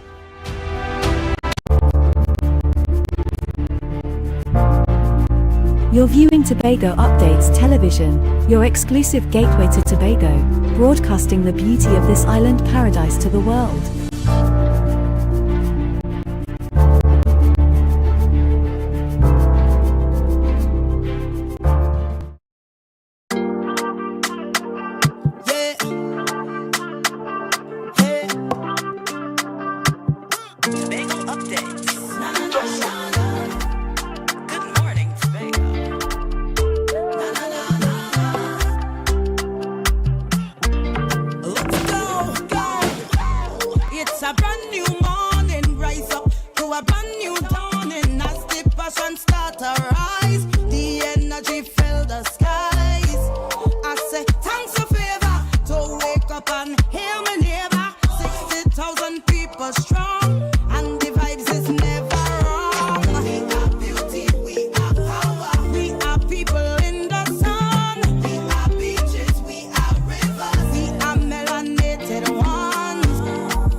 morning, and welcome back to Good Morning Tobago right here on Tobago Updates. I am your host, Chanel Felix, and whenever you see me sitting here, it's because we're about to have those conversations that you want to have while I ask those questions that you want asked. But before we get into this morning's interesting topics and conversations, let's have our news in 90 seconds. Prime Minister Stuart Young and Attorney General Camille Robinson Regis were sworn in yesterday, forming the core of a new cabinet followed by 27 other ministers. Young remains Energy Minister while Marvin Gonzalez takes over National Security for replacing Fitzgerald Hines, who becomes a minister in the office of the Prime Minister. Vishnu Danpal replaced Com Imbert as Finance Minister, with Imbert moving to Public Utilities. Adrian Leons becomes Housing Minister. Hassel Bacchus joins Finance while keeping his digital transformation role. Young defended his cabinet choices, denied election gimmickry, and addressed concerns over UK visa policies and US relations, emphasizing strategic governance and continuity. Additionally, opposition leader Kamla Persad-Bissessar condemned Stuart Young's appointment as Prime Minister, calling it an unconstitutional abuse of power. Despite being invited, Persad-Bissessar did not attend the swearing-in ceremony, but accused the PNM of deceiving citizens to maintain control without an electoral mandate. She also criticized Camille Robinson Regis' appointment as Attorney General, calling it uninspiring. Persad-Bissessar asserted that the UNC was the only safeguard against PNM's alleged constitutional violations. She urged citizens to vote out the government in the upcoming election, vowing that the UNC would restore rights and rebuild the nation. And finally, CARICOM Chair and Barbados Prime Minister Mia Mottley welcomed Stuart Young to the Conference of CARICOM Heads of Government and congratulated him on the new appointment. Motley expressed confidence in Trinidad and Tobago's continued leadership in energy and security. Young will oversee the CARICOM Kwanzaa cabinet, while Motley pledges that the CARICOM support for Young's administration will be ensured regionally to ensure stability and prosperity. And that was our news in 90 seconds. Thank you. Guys, we're going to take a quick break right here, and as we return this morning, we're talking about all that's happening in the community. We're talking about one community, one people, one hope, and their 3-night evangelical crusade. We'll be chatting more about this right after the break. See you soon.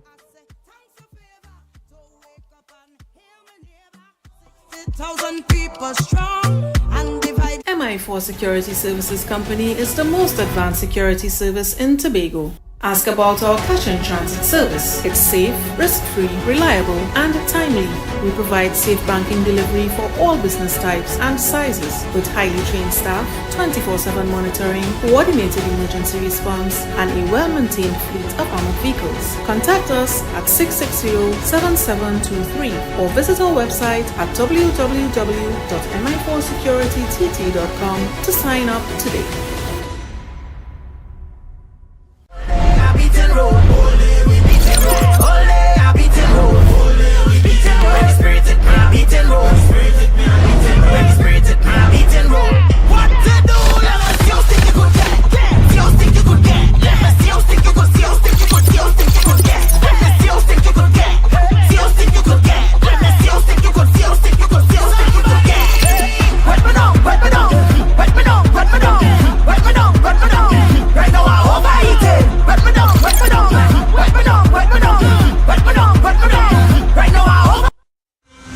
The Tobago Rhythm and Soul Festival. Feel the beat. Embrace the calm.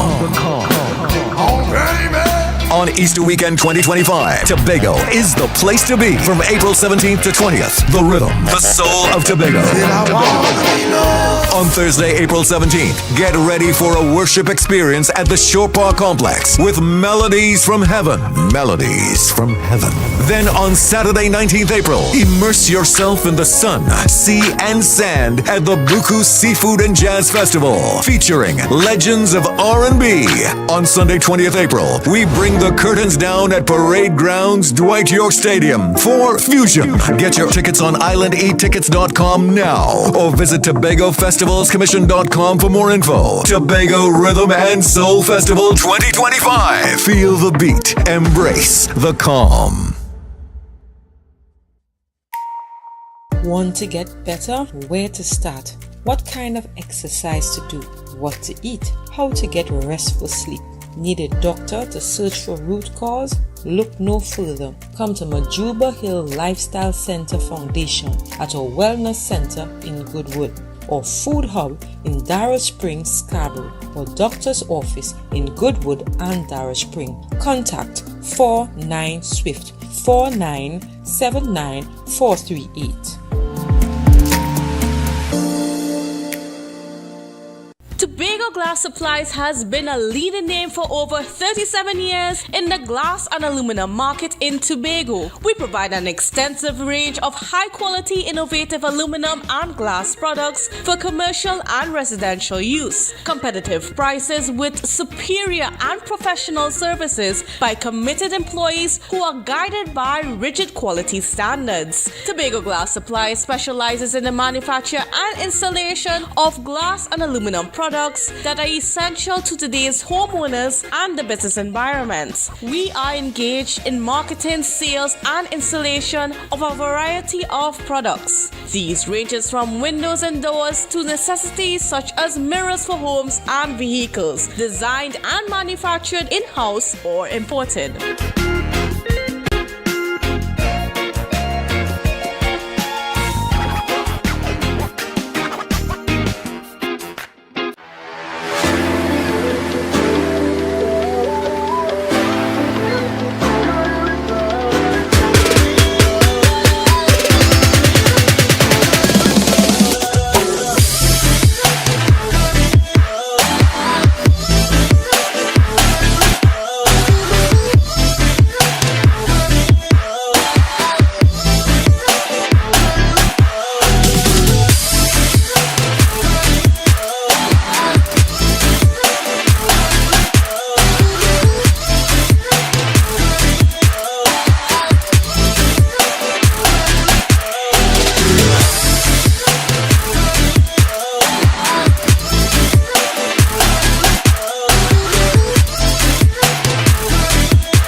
Good morning, and welcome back to Good Morning Tobago right here on Tobago Updates again. I am your host, Chanel Felix, and if you're just joining me this morning, we have a special episode as we are talking about all that's happening in the community. Now it's time for one community, one people, and one hope as we are united for a better Plymouth.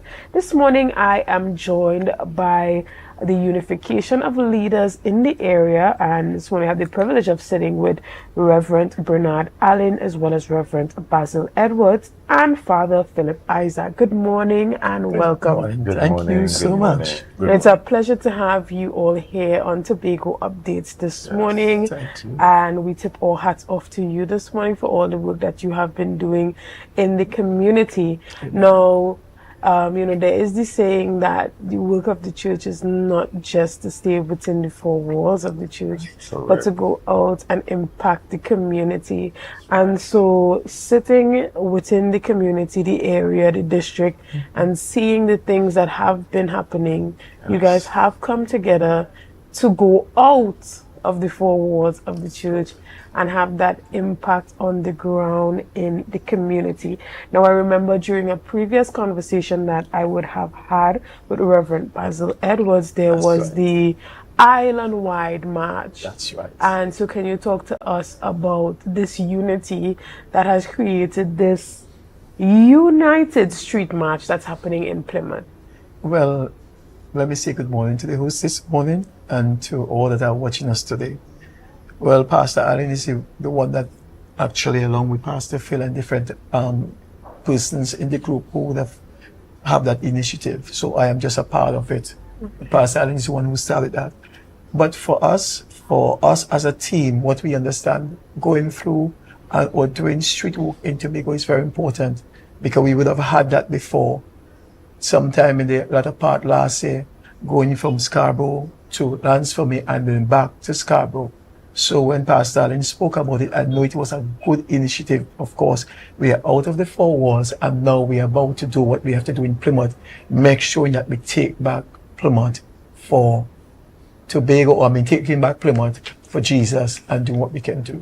Right, and Reverend Allen, you have been in the area of Plymouth for some years, and you have seen the community evolve, develop. You've seen different events occur there. But I know that you have noticed that a totally different approach has to be taken now to reflect the times that we are in. As you and your team sit down and strategize on how to find new ways to appeal to the youth and new ways to appeal to the community, what have you come up with? I see you are now doing this march, which, is incredible that you've come together with a number of other religious organizations to do this. But what other strategies are you guys trying to implement to ensure that you see the time, you see the season, and you are doing what is needed to capture the people? Good. So good morning, Tobago. Good morning, host. Yes, we have seen it fit to truly come together as religious leaders to truly affect Plymouth in a positive manner. You mentioned about strategy and going outside the walls of the church to affect lives in a positive manner. And so this is the first of its kind. It has never happened before, of bringing leaders together to affect our community.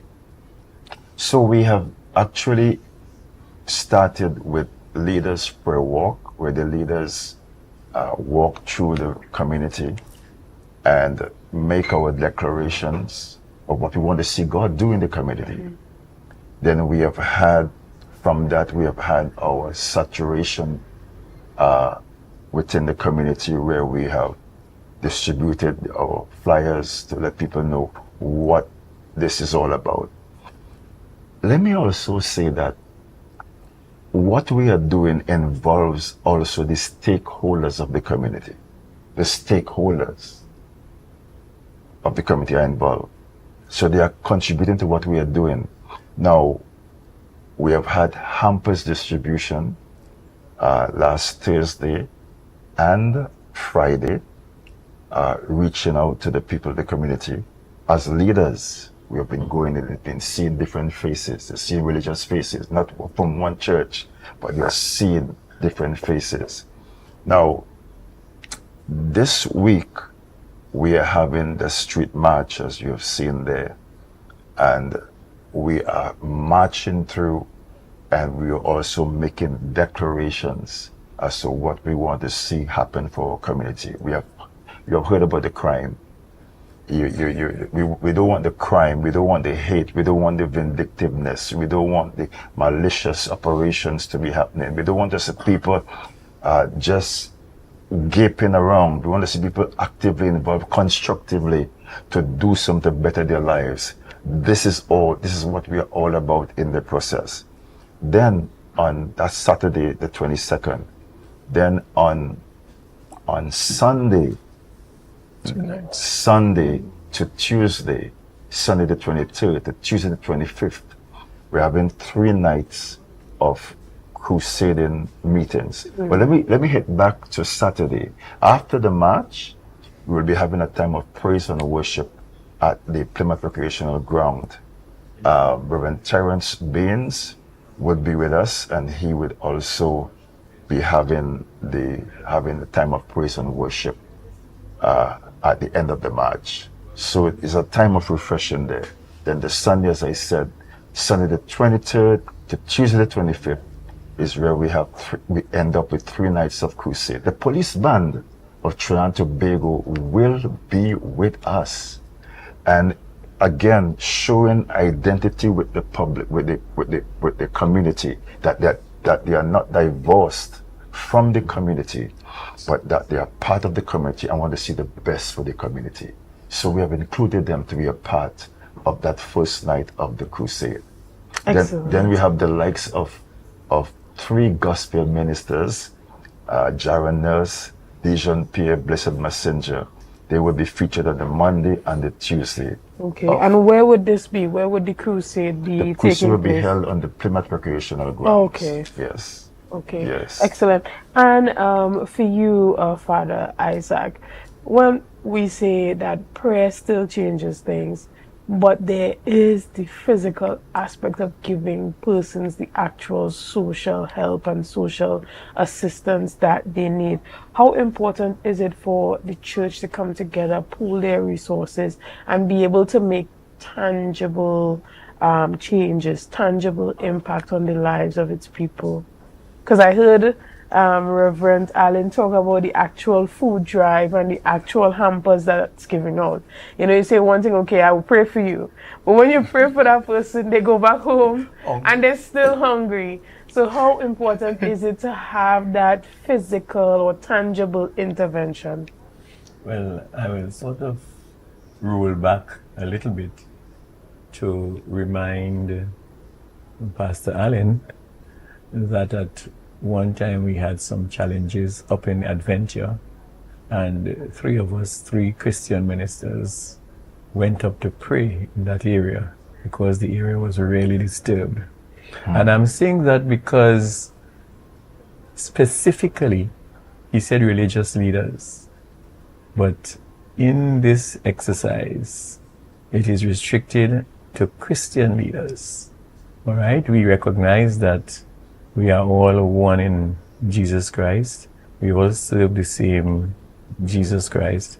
And we have had experiences, not only the one I'm speaking about, going out as brothers in Christ. And we have had great successes with that. Plymouth, as a village today, has had successes in various areas. The Plymouth football team, the Plymouth All Force team and all that, they have been doing pretty well. But things have descended in Plymouth to a point where if a youngster goes for an interview and is from Plymouth, he will not get first choice. Things like that have been happening. And we recognize that, yes, as brothers in Christ, we have got to appeal to our head with Jesus Christ for that. Now, I'm now talking a little about the spirituality, but yes, indeed, when persons are in need, they need to see a face. When persons are in need, they need to have an actual person there with them. And the community activity that we have, the position that we have taken in the community, really, okay, we gather food stuff and we give out food stuff. We do give hampers, well, not only because of this exercise, but the churches, we do go out and interact with people and give hampers, like I was saying to Pastor Bernard. We planned to do it this week, right? But under normal circumstances, we did some last week. All right, when we could have kept it back for this week, but nevertheless, ever so much, never too much. Yeah. But yes, people really need to have a human face, and our objective really is that Jesus put the differences in our faces so that we can show people Jesus' face. Excellent. Right. And to you, Reverend Allen, we saw right before our interview, the acting police commissioner was here, and he harped on the fact that it is so important to have that relationship with the organizations that are on the ground in the community. He spoke about the importance of working together with the churches as well as NGOs to have that community impact. How important is it to work along with the TTPS and other organizations to ensure that, you know, the strategies that are implemented come from all sides? Because we know when it comes to crime and criminality, they are now a very strategic and complex organization. So the church and the TTPS has to now be able to keep up, you know, with the ever-evolving nature of crime and criminality. So how are you planning to work along with the TTPS to ensure that you have that impact? You know, from both of you guys. The TTPS, the head of the TTPS is here. And he's saying it is good to work with the community. All right, and we want the churches to get involved. And he walks out here, 3 feet away from here, and he meets a group that is coming to tell you that we are working with them. That's right. That's right. So there could never be a divorce. There has to be amalgamation of this aspect with the police and the church, working together to bring healing. That's right. Working together to salvage, because you would realize that the police involvement in communities, they are going after those who are after doing the wrong things. But with the church involvement, the church becomes as a salt in a community to seek to preserve. And we of course, we are helping the police, as a matter of fact, in their job. So once we can see lives transformed and change and become better, the police work is less. You know, so we work together for the good of communities and to see the best outcome for our citizens. Yes. And for you, Reverend Edwards, how important is it for this unity among leaders and churches? And we know that although we have the churches represented here, there are a number of other churches that are not here this morning that are a part of this unity for a better Plymouth. So can you tell us about the other organizations that are part? Well, we recognize that in working for Christ, it's not about religion, it's about really appreciating the fact that we're working for Christ under the line of love. And to do this exercise is really coming together with love to reach the community and to better ourselves, because most of these leaders are people that we are well acquainted with. And from the time Pastor Allen said yes, Pastor Phil said yes, we said let's go on with it. The vision, without a vision, the Bible says my people perish. And therefore, what I tell people, I say most of the time with these initiatives is what we put into it is what we will get out of it. And if we truly love our community, we will go full ahead with the vision and to really bring back our sons, our daughters, our nephews, our nieces, and our aunts. So therefore, I am saying with this initiative, with us as ministers and all those who are on board who could not have been here today, I know we all are well pleased what the Lord is doing. And it's only the Lord can bring people together. Right. And who are some of the other organizations that are part of it? Wilfred Melfred from the Baptist Church. Moravian. We have Pastor Nigel Daniel from the Moravian Church. They are also a part of. They're not here today. Right. And so that you guys can let them know what churches you are representing here. Right. Just to see that I made contact with a group that is really doing work, a group called Mobilize Tobago. Yes, correct. Right? So Mobilize Tobago is also going to give us some support. They have not come on to be a part of this because they are not part of Plymouth, but in a general sense, they're going to give us support. Right. And can you let viewers know the churches that are represented here this morning? Well, in Plymouth, there is the Plymouth Anglican Church. Now, if I say the Anglican community, I would start talking about the 5 churches up on the coast, and I will start talking about the 21 churches around the island. But actually, we are looking at Plymouth, and I want us to stress that this is for Plymouth. It's an initiative for Plymouth. Right. We know the situation. I mean, we had murders in Plymouth quite recently, all right, and we recognize that. And our prayers are going for the survivors of those persons and all that, and persons who have a tendency to go down that way and all that. So we are appealing spiritually for those things. Right. And Reverend Allen. So I am representing the Pentecostal Church in Plymouth. It's Walking in the Word Ministries, of which I've been a part of for over 41 years. It's a long time. Yes.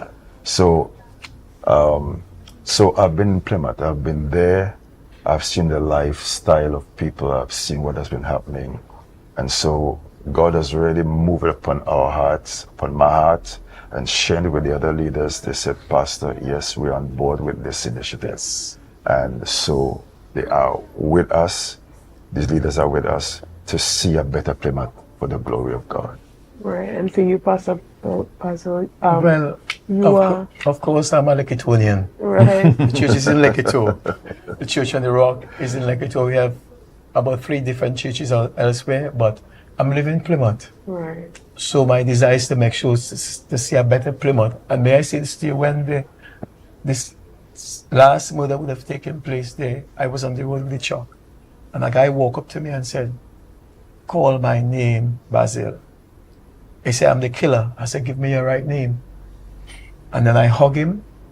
He hugged me. He said, pray for me. And right there, he said, let everybody see you praying for me. And I prayed for him. He said, I'm good now. It was devastating for us to see. Just before the murder would have taken place, the Lord would have told me to go by the gas station. And for some reason, something happened to the truck. I didn't go. And the day after, the murder took place. So I'm saying to us is that because I'm living for Plymouth almost 39 years now, even though I'm born and growing in Lekito and the church is in Lekito, I am involved in so many things in Plymouth. As a fisherman, as a this, as a that, as a friend, and so many things. So my heart goes out for Plymouth. And I could not have stand still and see that this is happening. And by the way, it's my truck will be doing the march. So we have a lot to play with it. Right. And so guys, we just want to remind you that come this Saturday, March the 22nd, the United Street March is happening at Plymouth.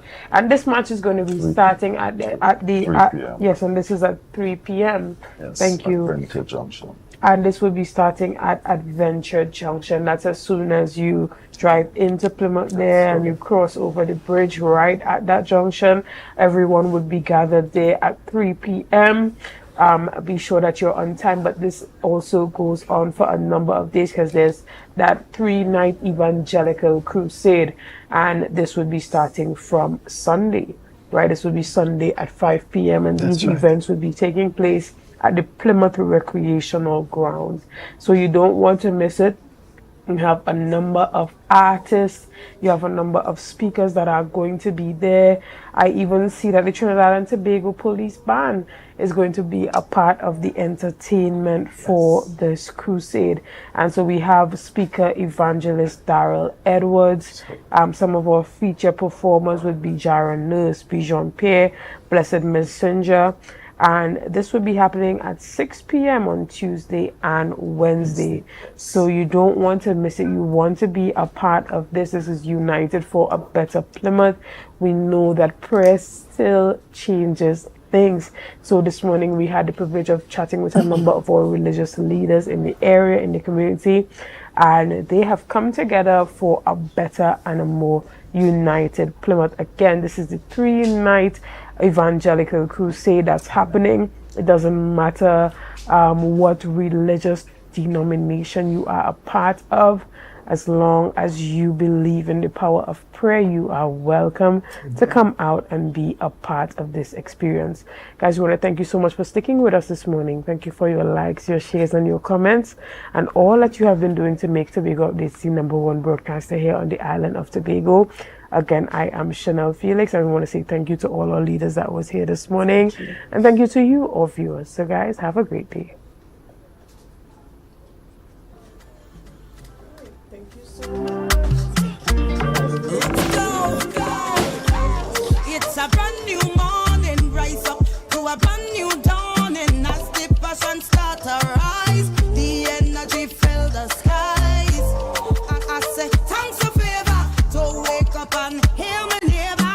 60,000 people strong, and the vibes is never wrong. We are beauty, we are power, we are people in the sun. We are beaches, we are rivers, we are melanated ones. We special and there is no denying Tobago. You're viewing Tobago